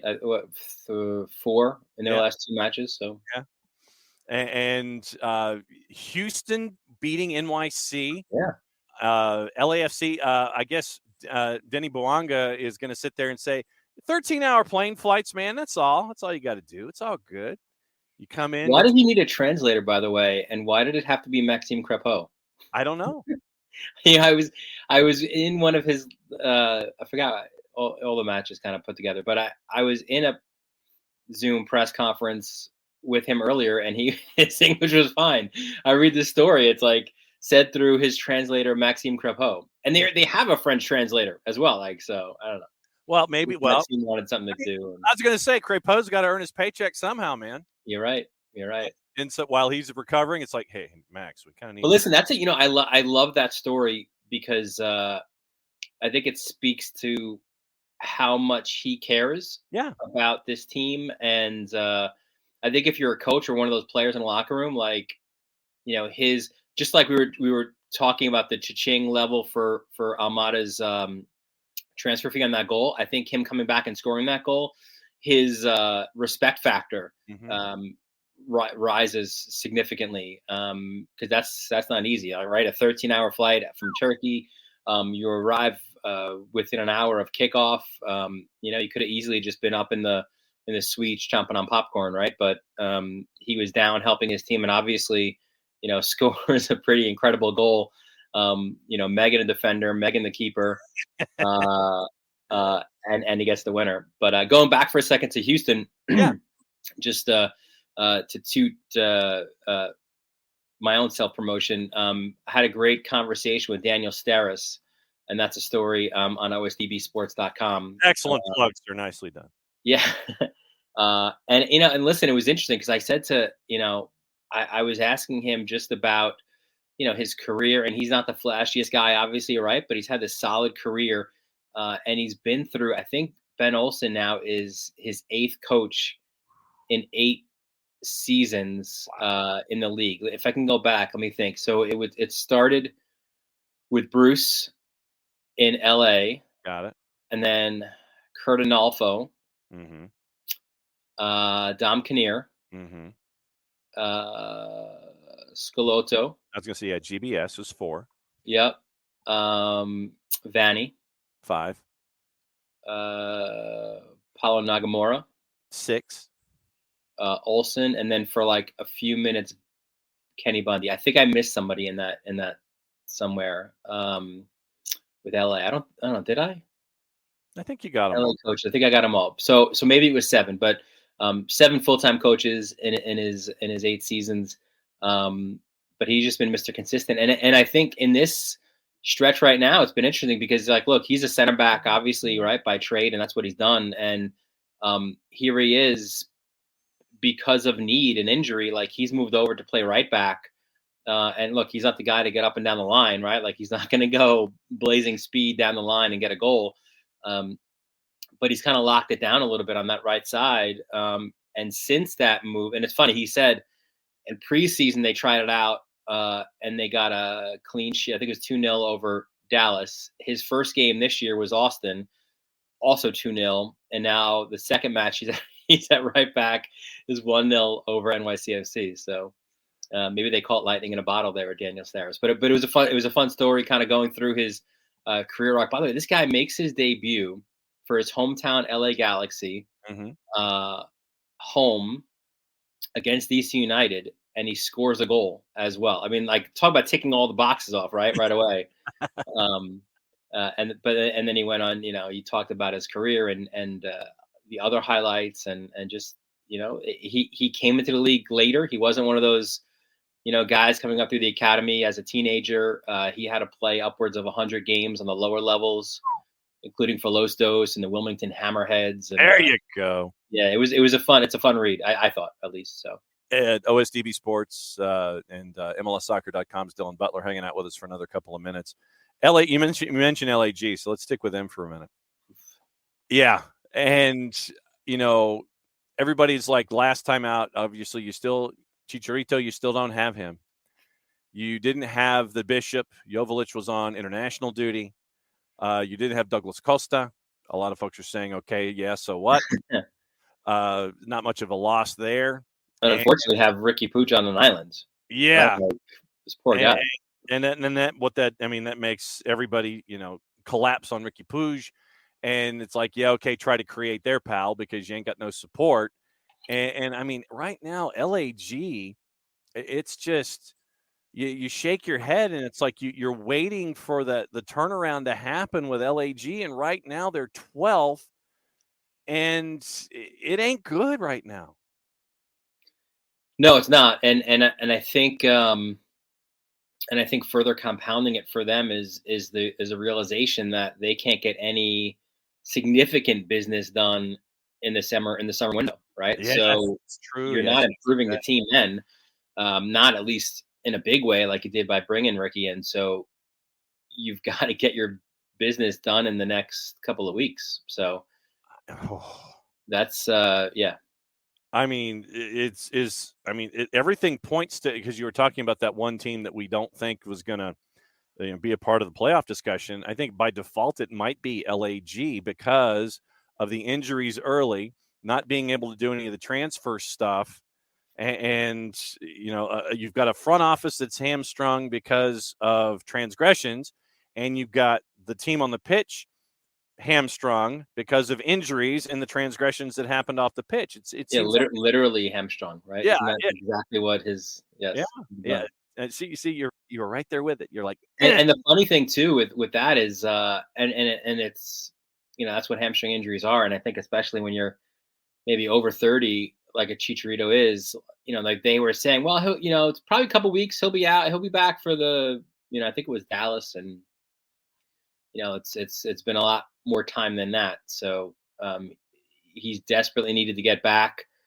I don't know what the magic formula is there for LA, but you're right. I mean, when you see a St. Louis accumulate the points and a Seattle and an LAFC, that's already 3 teams, right? Like that, you're kind of putting that little X next to as clinched. So, it's getting late early for teams like that. Getting late early. I like that. Bart Keeler from the SoccerForUSPod gets to come on to discuss women's national team in his 10:30 normal slot. So coming up in a couple of minutes. When you look at the Eastern Conference, I mean, right now, Montreal's in a world of hurt. They're transitioning, obviously, with Losada. Charlotte below the playoff bar. Teams we expected kind of below the playoff bar, the ones below the playoff bar. Philadelphia, though, right now, games played, they've only got 6 points in their first 5 matches, and they're an interesting look right now because of where they are struggling in that 8 and 9 right now. Yeah, and credit to Jim Curtin too. I don't think he didn't use the, we're missing 37 guys for international duty as an excuse, because the other team that just beat you were missing guys too in Orlando. So, they lose at home. They lost that crazy one up in Montreal the week before. So, yeah, I think it's a time, and I think you've got good leadership there, especially with Bedoya. I think it's time where a little kick in the pants and a look in the mirror, and what are we doing? Because it's funny, because they've been the team that I think they're similar to me in their mentality as a Red Bull, where they're best as that team that has that chip to say nobody believes in us, and we're going to prove everybody wrong, and everybody thinks, we're the underdogs. But it's a little bit more difficult for you as the leaders, right? As a team that a lot of people are picking to win the cup and win the Shield and maybe have a chance to win the Champions League. And it's you can't have that same chip on your shoulder as the favorite. So I think they're maybe struggling a little bit about, having that role this year, one that's completely different than they've had before, right? Because there's always been the team they've been trying to punch up to get, right? Whether it was NYCFC, Atlanta, Red Bulls. I mean, they've lived a charmed life as that team that nobody believes in, right? That's the Philly sort of mantra, isn't it? For pretty much every sport. No one's believed in us. Right. Everybody hates us. Well, it's probably true. Yeah. This weekend, you've got Atlanta United hosting Red Bulls. You've got LA hosting Seattle, LAG. Still haven't beaten Red Bull. Yeah. You've got Purple Team hosting Nashville, Philadelphia hosting Sporting. You've got Dallas hosting Portland, St. Louis City chasing 6 in a row. They probably should get it against Minnesota, and part of the Canadian Classique with Vancouver and Montreal. What are you staring at? I'm staring at no early game. So yes. that should mean fireworks, right? Like throughout the night. We don't have that dud to start the match week. So. There'll be no goalless draw for you, sir. All right, there could be, but not certainly not from the early kickoff. That is for sure. All right. Yeah. All right, time for the promo. What are you doing with? You mentioned the profile at OSDB. What else is going on? Yeah, that was last week on Steris. Got back on lacrosse today. I had a game last night. Got a game today. Massapequa with Chaminade. Last night was Cold Spring Harbor Farmingdale. So I got actually I have it right next to me. I could show you. There's the board. Yeah. There's the board. All right. That's just one side of it. Hang on. I got to go inside here too. There we go. Flip it over on offense real quick. Offense to offense. Flip it over. Yeah. Do you see the offense right there? Yep, right there. Yep, absolutely. Because what I do is I take 2 pieces of paper and I do face to face, and then when they're on offense, I flip it over. Okay. I go offense to offense and flip it over like that. But Dylan_Butler, he's got lacrosse, he's got OSDB Sports, he's got MLSsoccer.com. Dylan, we'll catch up with you next week, my friend. All right, buddy. All right, there goes Dylan Butler. So there goes Dylan with his Rangers mug. And so now it's time for the hot tag, where we test technology again, back to back with this.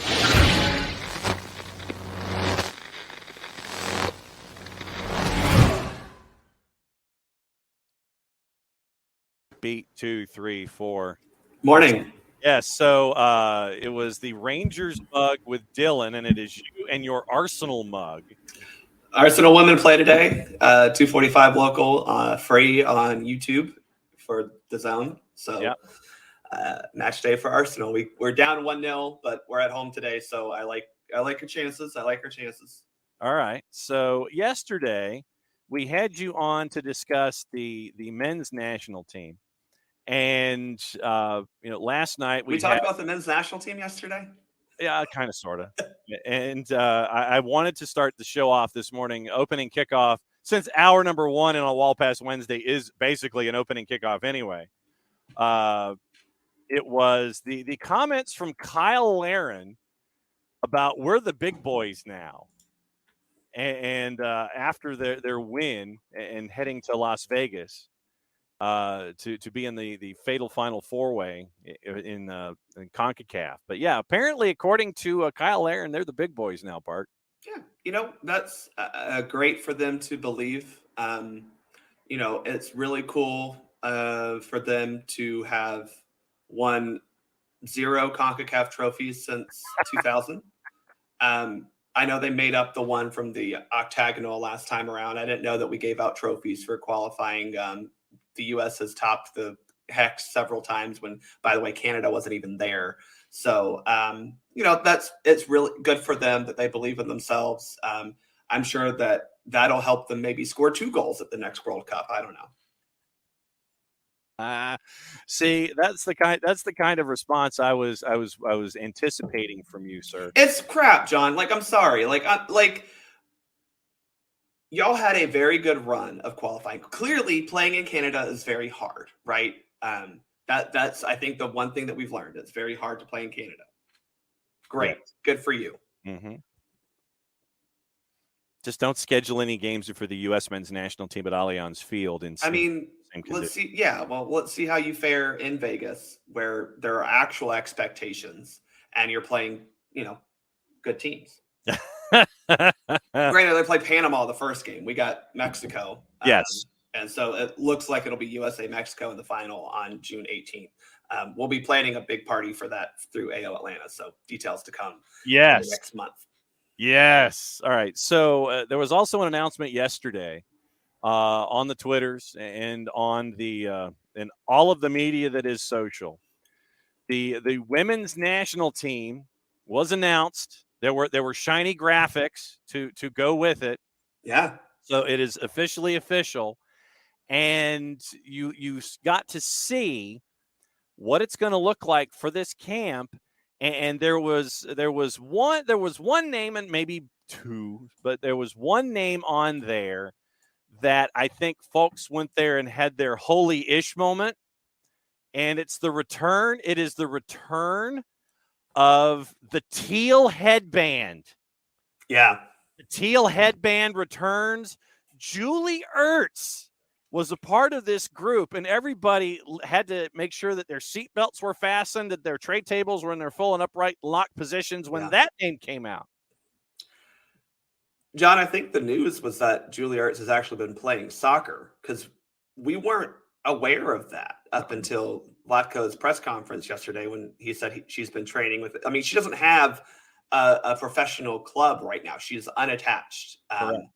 Yes. I think if I read correctly, maybe Angel City holds her. I'm not entirely sure. Yeah. But this was controversial to say the least. I think the real issue here is she's not even fully fit and healthy back to playing professional soccer. Mm-hmm. And Vlatko calls her in.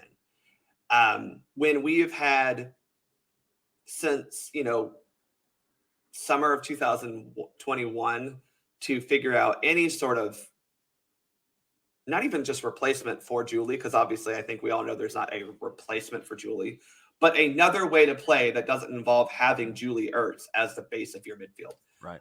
Vlatko hasn't really tried a whole lot in the midfield. It's basically been Rose and Lindsay up top, and then he's tried to put Andy Sullivan behind them. That's not Sullivan's most useful position. She is definitely a defensive midfielder, but she's more of a holding midfielder than the Julie Ertz destroying midfielder.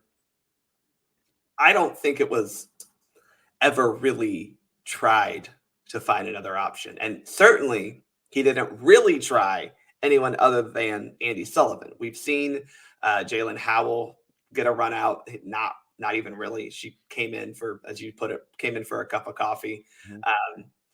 We've seen Sam Coffey get some looks, but not really.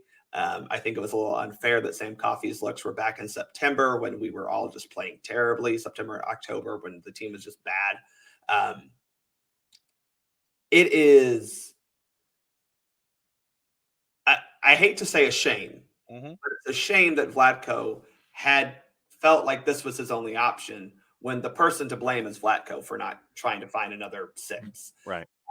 I am very curious to see how she can even perform if she's at the level that she used to be at, and which, by the way, was a elite world-class level. I mean, the woman is a elite soccer player, probably the best defensive midfielder in the women's game ever. I'm not even ashamed to say that. She's got 2 World Cups to back it up.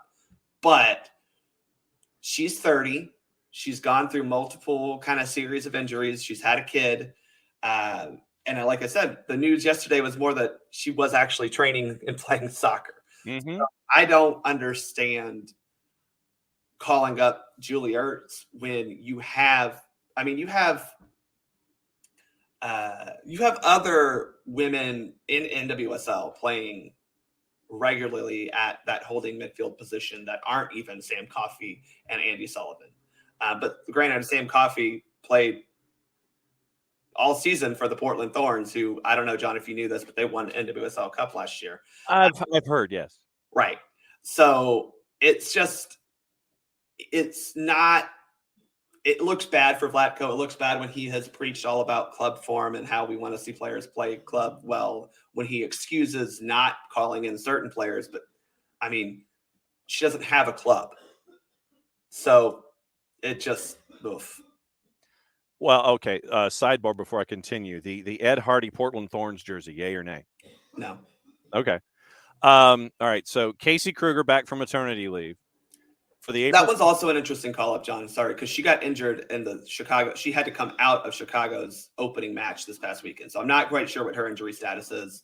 I assume that she's okay. Otherwise, she would have been called up. But just a point of order on that one. Mm-hmm. Back from long-term injuries for the pair of April friendlies against Ireland, Kelly O'Hara, who has not been in the national team since July of last year. Tierna Davidson, yes, absent from the national team for over a year. Sophia Smith is back after missing the first 5 games of 2023 from her foot injury. Out. Megan Rapinoe, lower leg injury. Katarina Macario expected back in April after being out 10 months with the ACL. With those 1, 2, 3, 4, 5 names, what triggers in your brain when I mention O'Hara, Davidson, Sophia Smith, Rapinoe, and Macario? Yeah. Well, I think as we saw in the February She Believes Cup, Vlatko's not super sold on Huerta playing right back, which I don't think is super fair, but I do think that I understand a little bit why. She hasn't looked up to the level that Kelly O'Hara has provided in the past. I don't know if Kelly O'Hara is available or able to provide that now, but we'll see. That does give you at least 2 right backs and 2 left backs on a roster, so that's good. Glad to see Kelly back, though, the Georgia girl, back in the U.S. women's national team. Tierna Davidson, she didn't look fantastic for Chicago over the weekend, but I think personally she is your number 1 or 2 center back next to Naomi Girma if she's fully healthy and fit. I think she is a better Becky Sauerbrunn because Becky is unfortunately just older, and Charles Barkley's saying Father Time is undefeated. Mm-hmm. Unfortunately, Becky is kind of facing that right now. I definitely think Tierna is your center back for the future. She's less error prone than Alana Cook, so I'm hoping she can get some time against Ireland, who, by the way, is a World Cup bound team. So, like, you know, they're not nothing. But Tierna Davidson, of all those you mentioned, is the one that I'm like most excited about because I think she has the ability to actually impact it. Sophia Smith is like, I'm glad she's back. We know what she can do. Her absence was just Vlatko being cautious with her, letting her recover. That was never a question. Tierna Davidson, though, can actually help this team with her presence. All right, we'll go over position groups in just a little bit, but Byrne comes in and he says he thinks the real issue for the WNT is at the six is not who plays it, Sullivan, Coffey, etc. It's that Horan plays the 8 and how she play and how. Yeah, but you can't. You're not gonna. Vlatko's not gonna not play Lindsey Horan. So I agree with you, Byrne. That's the problem, right? He didn't try any other type of midfield that didn't involve Lindsey Horan, and that's really the problem. Lindsey Horan continues to play all 90 minutes for every game that she can. And I am personally a very big fan of Lindsey Horan. I think she is a fantastic soccer player. She has, even more so than Rose Lavelle, passing ability that no one on this team has. But Byrne is completely correct. She doesn't really do a whole lot of defensive work in that midfield, and that puts us at a disadvantage a lot of times. I think the unfortunate side also is Ashley Sanchez never really quite took her opportunities to give Vlatko a reason to leave Lindsey out of the midfield. She didn't look particularly great against Japan in the She Believes Cup. She's looked good against not great teams, but she hasn't really risen to the occasion when, you know, good teams are the opponent. All right, position groups. Keepers, Adriana Franch, Casey Murphy, Alyssa Nair. Those are the 3 that are in camp. When you look, those are the 3 going to the World Cup. Yeah. So, barring injury, what's your 1, 2, 3 in order? Well, it's Nair. My 1, 2, 3 would be Nair, Franch, Murphy, but Vlatko clearly sees it as Nair, Murphy, Franch. 80 Franch is a fantastic. I do understand why he doesn't prefer Franch, but I don't think it's like that sensible because Casey Murphy also isn't great with her feet. Franch is not fantastic with ball at her feet. Neither is Nair, but she's a little bit better. She's smarter with her feet. Let's put it that way. But yeah, it's for me. It's Nair is number 1. The other 2 don't matter. It's like on the men's side. It's Turner, and then I don't care. Pick the second one. It doesn't matter. Jarrett Smith now joining us for the final 20-plus minutes on a Wall Pass Wednesday. Hey, buddy. Bart is here on back-to-back days. We had him talking about the men's national team yesterday. It's the women's national team today. And Jarrett, when it comes through, and we're talking about the women's national team playing Ireland, not playing Scotland, but they're playing Ireland. Nobody wants to play Scotland right now. Nobody wants to play Scotland right now. Nobody wants that smoke. He's just talking about McTominay scores a double yesterday, and so Jarrett's on like McTominay scored 4 goals in 2 games. He tried to pull the Messi. Spain tried to rotate that squad. They went into Hampton and got slapped. See what happens when Jarrett comes in on a Wall Pass Wednesday. He's got stuff that he's got to catch up on. Rich, of course, he stand up. Yes. I don't think the women are at the World Cup this year, so that's not great. No. Defenders, Bart, Cook, Davidson, Fox, Dunn, Gurma, Huerta, Kruger, O'Hara, Sauerbrunn, and Sonnet. From the ones that you haven't talked about, what sticks out?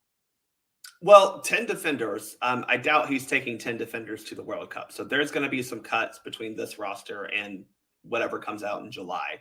Because as FIFA stated, they're only allowing 23 on the roster for the World Cup, which, again, I think roster sizes and game day roster sizes and subs are just stupidly set. Like, whatever. Mm-hmm. If you're allowing 5 subs in a game, you should allow 23 players rostered for the game day, and you should allow 26 for the full tournament roster, especially when it's a tournament and you need more than 20. But anyway, I don't have time to rant about that. Point is, there are going to be cuts to this group of 10 defenders. I don't know who they are, but there's going to be some people who need to show that they're capable of performing at the highest of levels. And there's some girls on here who haven't been a part of the team for a while, who have a chance. I mean, Casey Kruger is one that I said she got injured. I'm not quite sure what the extent of that injury is. Emily Fox has kind of made that left back role hers, but then you had Crystal Dunn come back into the team, and she's looked really good there too. So I am curious how Kruger fits into that. So you got 3 left backs, and then you've got O'Hara and Huerta on the right side. We've also seen Emily Fox play on the right, so Dunn can play on the left. I'm just curious how this works. And then you have Emily Sonnet, who has never been the first choice at any of her positions she plays for the national team, but is capable of playing right back, center back, and left back. So again, they're going to be cuts from that defender group. All right. So let me bulk discuss midfielders and forwards, and we'll bring Jared Smith into the discussion. Julie Ertz from Unattached FC, who has been playing. Lindsay Horan, Taylor Korniak, Rose Lavelle, Christy Mewis, Ashley Sanchez, Andy Sullivan in the midfield. Forwards, Ashley Hatch, Alex Morgan, Trinity Rodman, Sophia Smith, Mallory Swanson, and Lynn Williams. And Bart, I don't know if you've heard, but Mallory Swanson, she's very good at the soccering, and I'm getting really tired of, hey, Dansby Swanson's wife, give me a bleeping break with this nonsense. It just shows you how short-sighted folks are when it comes to covering the sports. Yeah, that graphic that clearly NWSL approved and CBS Sports put up on their broadcast of the Chicago Red Stars match this weekend, talking about most important signing for the Red Stars was Dansby coming to Chicago for the Cubs. Slight defense that Mal talks about Dansby a lot. So the story isn't just made up out of nowhere. They're not just pushing it because Dansby. Mallory Swanson does talk a lot about how Dansby has helped her kind of recover from injury and get in the right focus and mindset. But she's also a World Cup champion on her own. Mm-hmm. She didn't necessarily need Dansby to help her. But I think that we've talked about it enough. I agree. Like, okay, cool. Dansby's now playing in Chicago. They're living together. It's fantastic. Let's move on. We didn't even talk this much about Zach Ertz when Julie was, still playing. She's good though. She has scored in, I think I counted 7-8 straight matches for club and country, including the one that she scored this weekend for Chicago, a penalty kick. So Alex Morgan also getting a penalty kick. Sophia Smith scoring. We had a Trinity Rodman scoring, Lynn Williams scoring. Like, these forwards are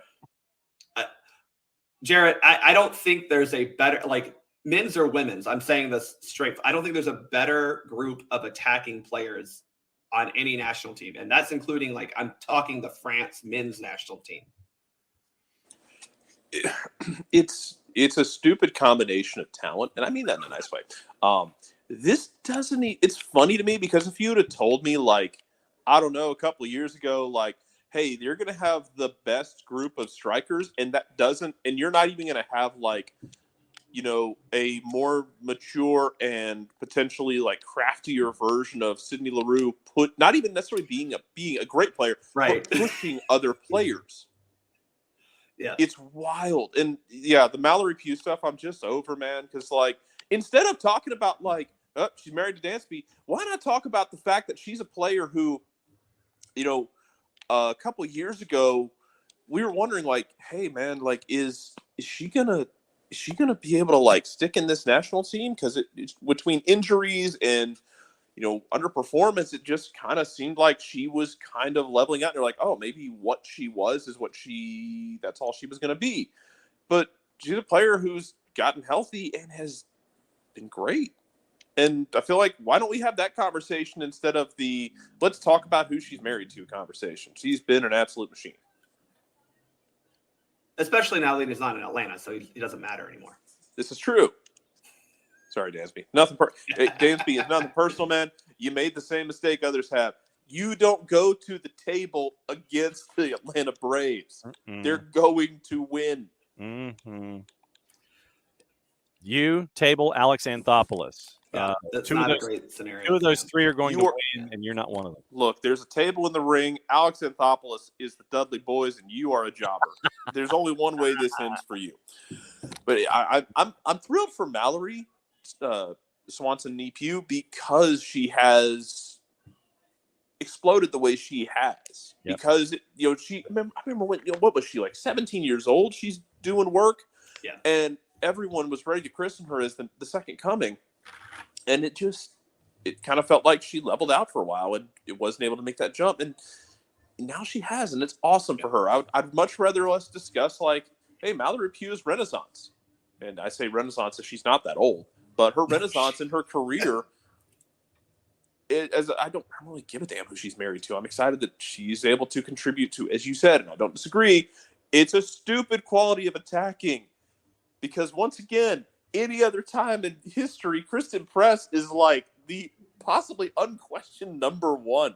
But she just happened to be a part of, like, her career happened to overlap with this group of absolute titans.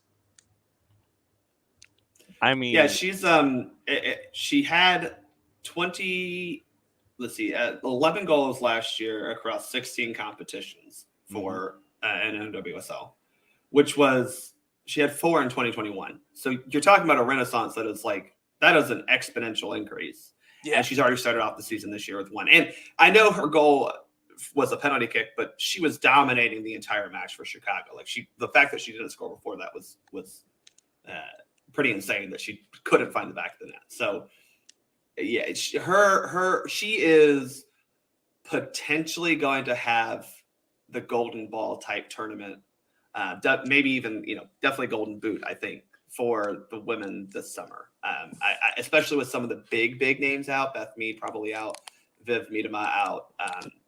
I know we can talk about Putellas, but I don't believe in Spain as an actual good team. So, I don't know how that will work. But Mal, and then also Sophia Smith, by the way, are looking at how do they get golden boot, golden ball type tournaments down under. Byrne is back in, and he says the winger depth for the WNT is just unreal, better than any soccer team in the world. That's where the strong focus on athleticism in the U.S. women's soccer really manifests itself. And then you've got 2 girls coming up behind him with Alyssa Thompson and Michelle Cooper, who are oh, by the way, we're not even talking not wingers, but like Katarina Macario, who's a forward. Mm-hmm. We're not even talking about some of the other just wingers in NWSL who are also very good. Mm-hmm. So it's insane. I agree, Byrne. I mean, and the fact that Alyssa Thompson is 18 years old.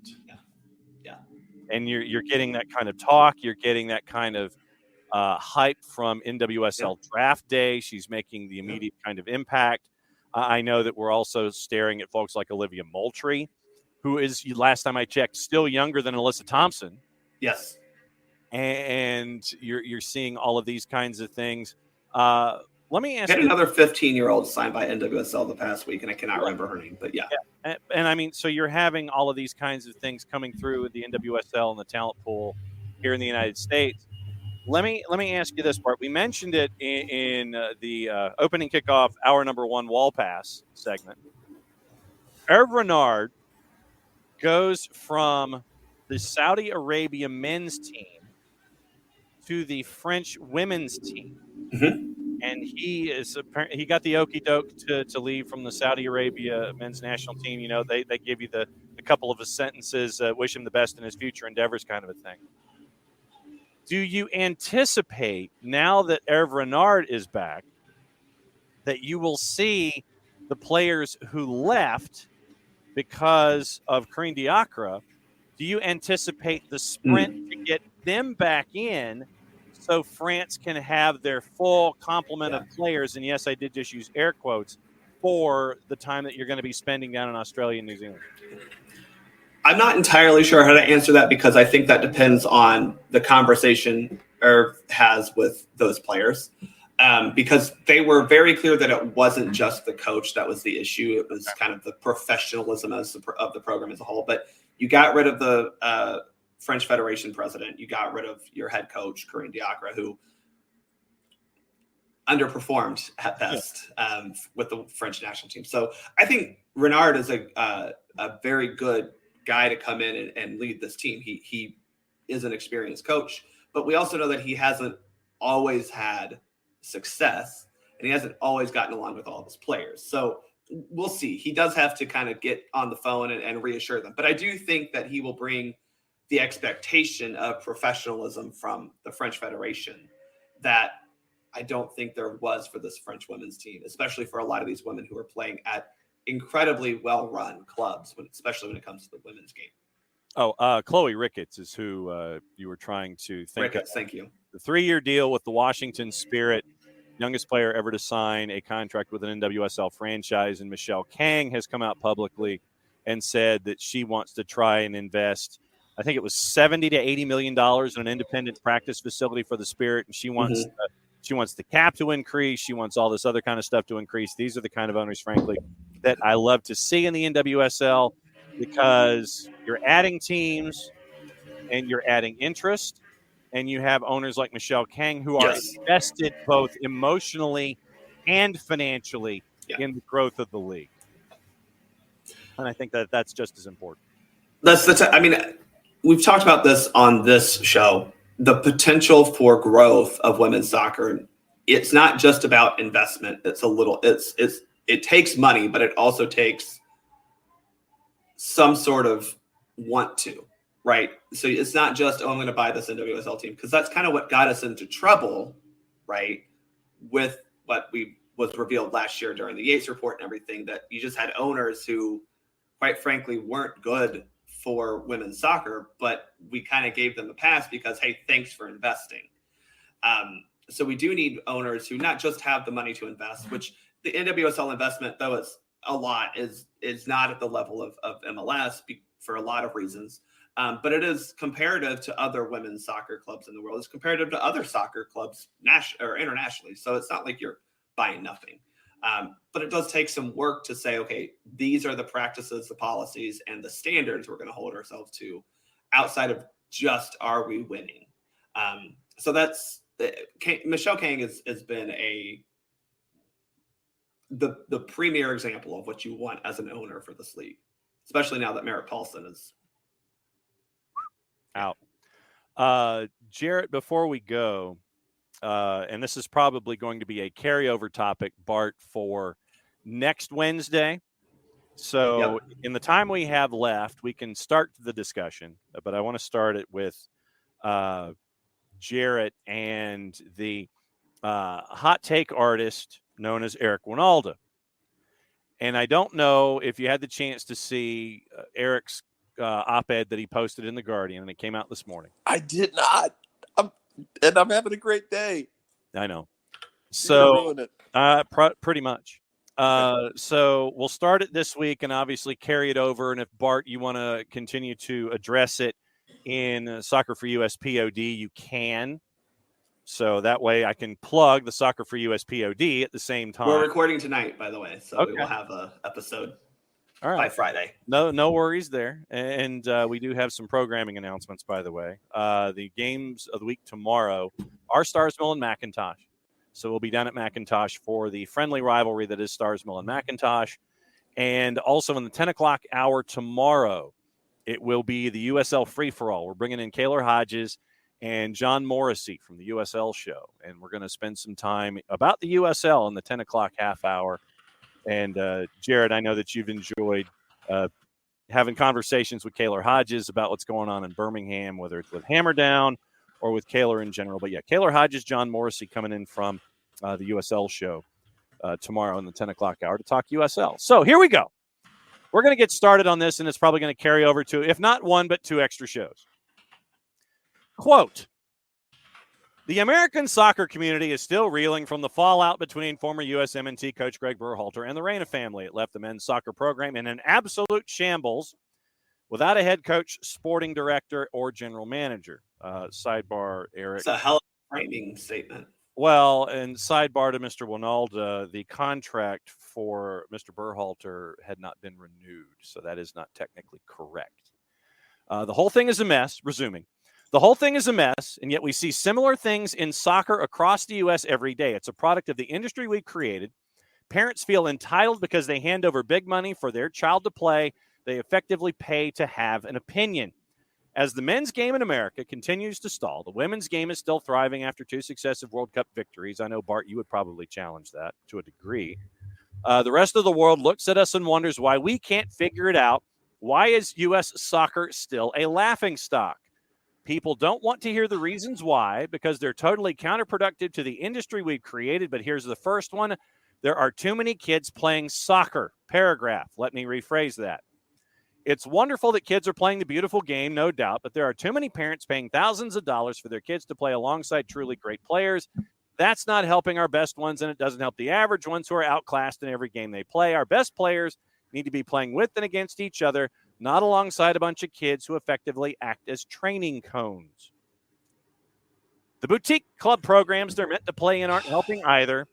A while back, the U.S. Soccer Federation de-emphasized high school soccer in order to prioritize club soccer. I believe that is a state-by-state thing, Mr. Winalda. I would say perhaps if you were to look in the state of Georgia, you might have your opinion tweaked a little bit.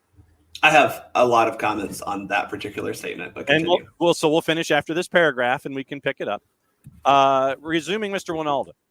That was a mistake. Our best young players now have no idea what pressure is. They play their biggest games in front of a few parents and lawn chairs rather than in a buzzing high school stadium where pride and a sense of occasion are on the line as are your opponent's fans who are yelling at you for what he says 90 minutes. It's actually 80 minutes. And once again, Mr. Winalda, I would recommend that you come Thursday night to Stars Mill and McIntosh, and it will be more than just kids in rocking chairs. Bart Keeler, go. Okay, so I'll first address the fact that I think for the most part he's correct about the problems within the U.S. soccer club system, right? I think we all understand that pay for play is an unfortunate reality, and that it doesn't truly bring out the best in players, right? However, if his statement about these parents and players who are paying a lot of money to play at what is in their minds a very high level. And I will say that I referee a lot of these. So yes, it is a high level. There's definitely a differentiation between the levels as we go up. If he's saying that there are players there that are nothing more than training cones, when's the last time he went to a high school match? That's what I'm saying. Because that is an even greater difference of talent quality within the same team. I mean, not every high school is Parkview, where you have literally a youth soccer club across the street and you pull all of your players from there and you don't play players who don't play at GSA. But that's neither a conversation for here later. But that doesn't make any sense. So are we talking about pressure? Are we talking about quality opposition and quality training? Because also in the high school game, and as much as I know you love it and I love it because I played it, you're not getting the quality training that you do at the club level because you're getting a teacher who happened to play soccer. And that is not just a Georgia thing. That is a mostly nationwide thing. Yeah. You may get some people to come in to like support you, but your head coach, the person running the program, is a teacher who is a coach. Whereas when you're at a club, the reason you're paying a lot of money is you're paying a director of coaching, you're paying your coach. Specifically, you're paying for a goalkeeper coach a lot of times. You're also then paying for an athletic trainer on site. You're paying for field upkeep. Like, I understand it's a lot of money. A lot of that money is not just spent on buying cute uniforms and going to turkey trot tournaments the way that Jason likes to refer to them. I don't like the pay-to-play system. Do not get me wrong. But if the reality is, because our ecosystem is not built on local professional clubs, these clubs were born. Atlanta United did not exist until 2000 as a club, even until 2015 is when they kind of officially started. Yeah. Weren't playing real soccer in 2017. The academy started in 2016. Okay. And that's just Atlanta. That's not talking, because I mean, again, this isn't London where you have 7 clubs within London. That's one club in Atlanta. That doesn't include the fact that you could have a club in Marietta, Kennesaw, which would be completely different. Ackworth could be completely different. Gwinnett, you could have multiple, there's multiple clubs in Gwinnett. Gwinnett Soccer Association, Steamers FC. You've got other smaller ones there right now. I mean, back when I was playing, almost every city had their own little club. So like I get the hatred for pay to play. I truly do. I understand it. The alternative is illogical, unrealistic, and quite frankly, not going to happen. So while we have done a good job of finding, and we're still building the best academies we have in this country are 15 years old. Mm-hmm. Right? Y'all laud Philly and FC Dallas. They ain't been doing this for 25 years. FC Dallas has not been doing this for the 27 years it's been existing. Okay. This is a relatively new development in U.S. soccer.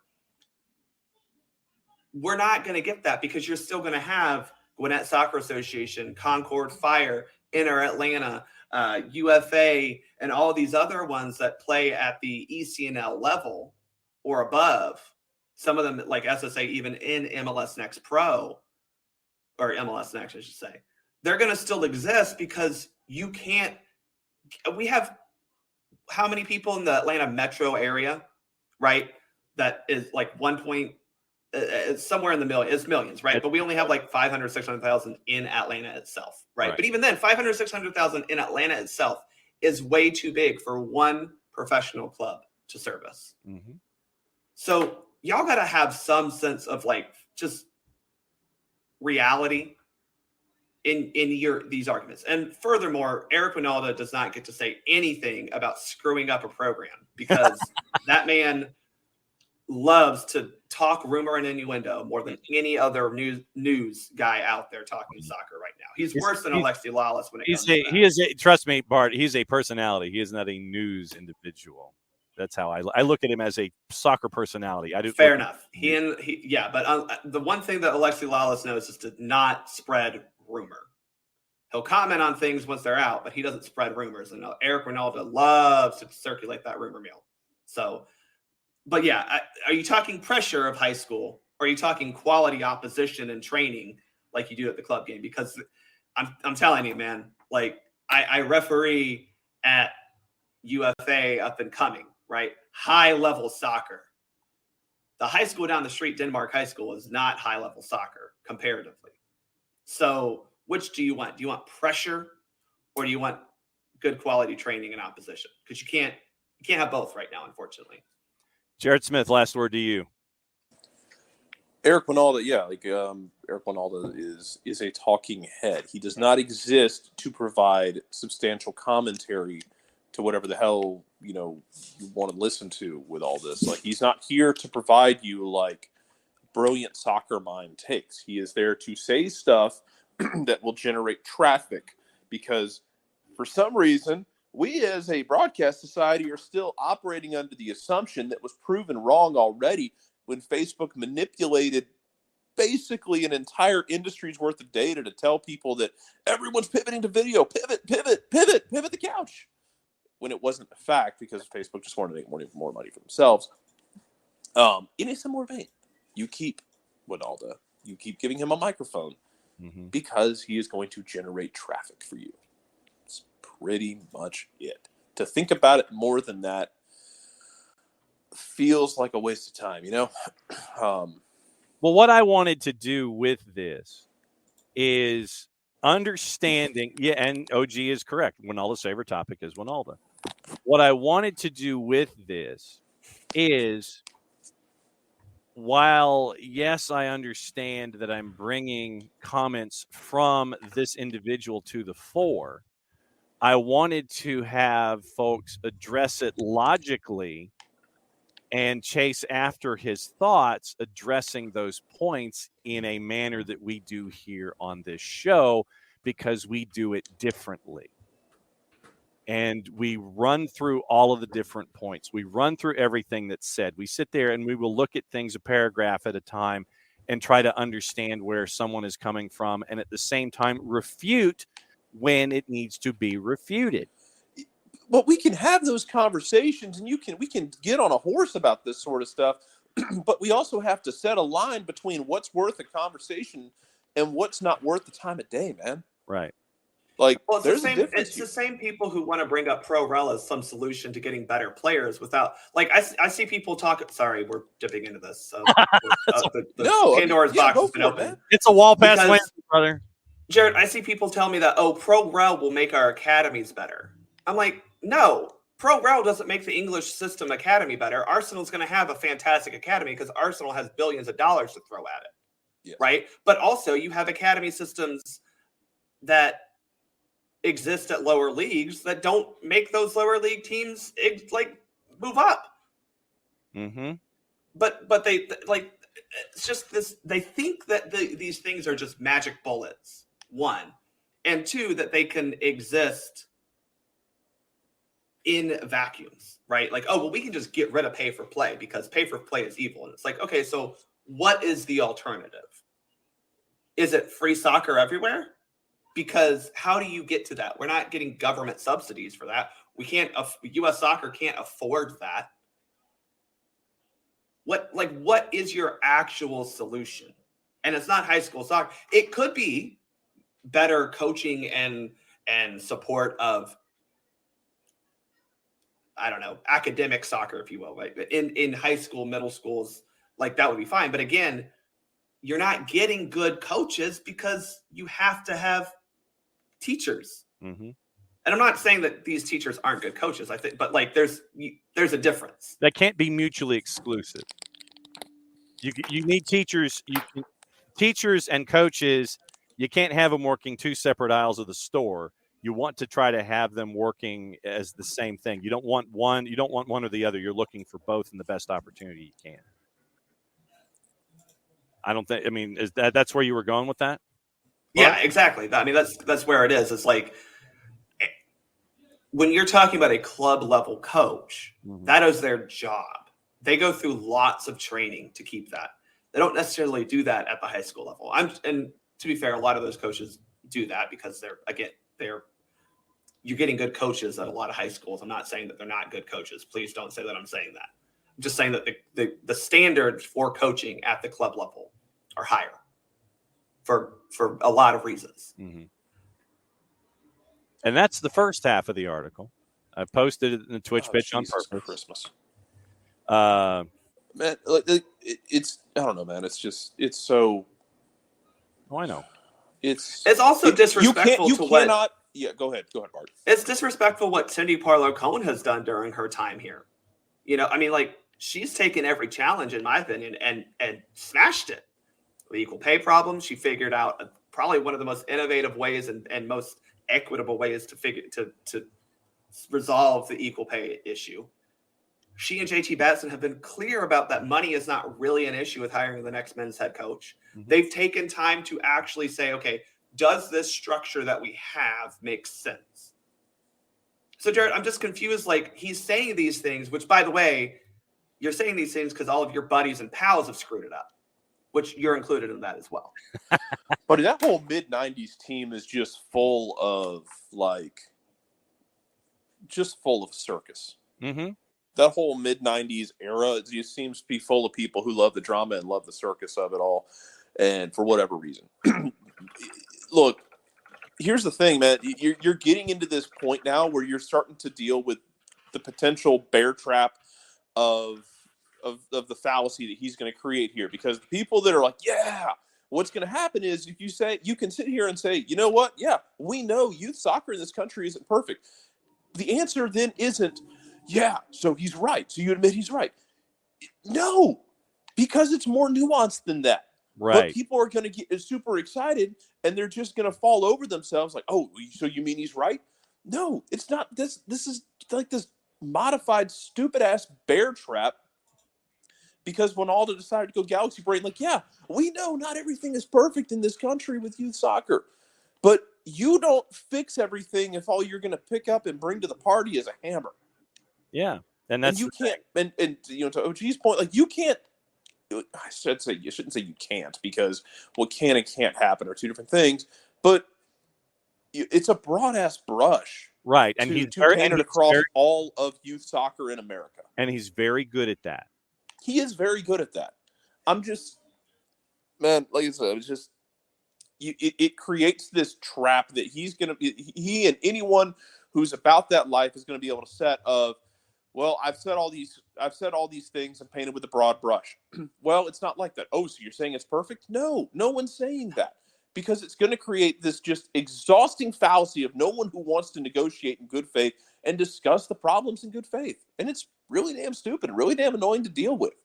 Because, yeah, we know it's not perfect. But we also know that, like, simple answers don't solve all your problems. If they did, people would have done them by now. And I get it. Occam's razor is a great tool to use. Mm-hmm. But it's not always applicable. And this is one of those instances where it's not applicable. This is not an Occam's razor incident. Like this, No. there are definite issues. And you're right, Jarrett. Like, again, the pay-to-play structure is a problem. We all understand this because it excludes people and players who cannot afford to play at that level. And there's clearly not enough other scholarships or subsidies to allow them to come into these clubs and receive the highest level of coaching and training and facilities to play at. We all understand this. That's an issue. The problem is there's not a solution for the alternative that isn't just get rid of it. And if you get rid of it, again, the issue comes to, okay, so where is anyone playing soccer, period? Because Atlanta United, Philadelphia Union, Birmingham Legion, like they can't service everyone. They just can't. Yep. And so that's why I wanted to bring it to the fore. Yes, it angers us, but I wanted to actually, offer solutions and input when it comes to the situation. Couple of breaking news things before we go. FIFA has stripped Indonesia of hosting the men's U20 World Cup featuring England. That's for real now? For real. Rob Harris. Literally just happened within 10 minutes. Comes after Bali's government called for finalist Israel to be banned from competing there. FIFA says current circumstances behind the decision, but says Indonesia's FA could face sanctions. Only a few days ago, FIFA was announcing an Indonesian electronic trio as the official song, showing how the situation escalated to strip Indonesia of hosting the U20 World Cup. That has happened literally within the last 10 minutes. Rob Harris, the Sky News sports correspondent, with that piece of information. And a little more local. Alex Chilowitz is your referee for Saturday's match against Red Bull's Daniel Redford is your VAR. So it's going to be an absolute trash bag of a match because guess who's not? Yeah, Red Bull. Yeah, RBNY. So we will continue our discussions as we have them. Thanks for going added time and added extra time. Jarrett harumphed his way out and he's gone. Bart, everybody keeps an eye out for SoccerForUSPod. Please. I sent you the link to the article. Yes, thank you. It's in your email, and so you can parse through the rest of it, and we can address it as you see fit. Send it to Jarrett as well. Posted it in the Twitch pitch for those of you that want to keep an eye on it. Bart, I know you got to go back to the real world, so do I. So send us home on a Wednesday when you get to be here back-to-back days. Support local soccer. That'll help a lot of the things that we whine about. Mucha plot to y'all. Yeah, what he said. Bart Keeler from SoccerForUSPod, Bartimus Prime 19. Play it safe, everybody. Mucha plot to y'all. And since it's the end of the show, that means I get to do this. We'll see you tomorrow.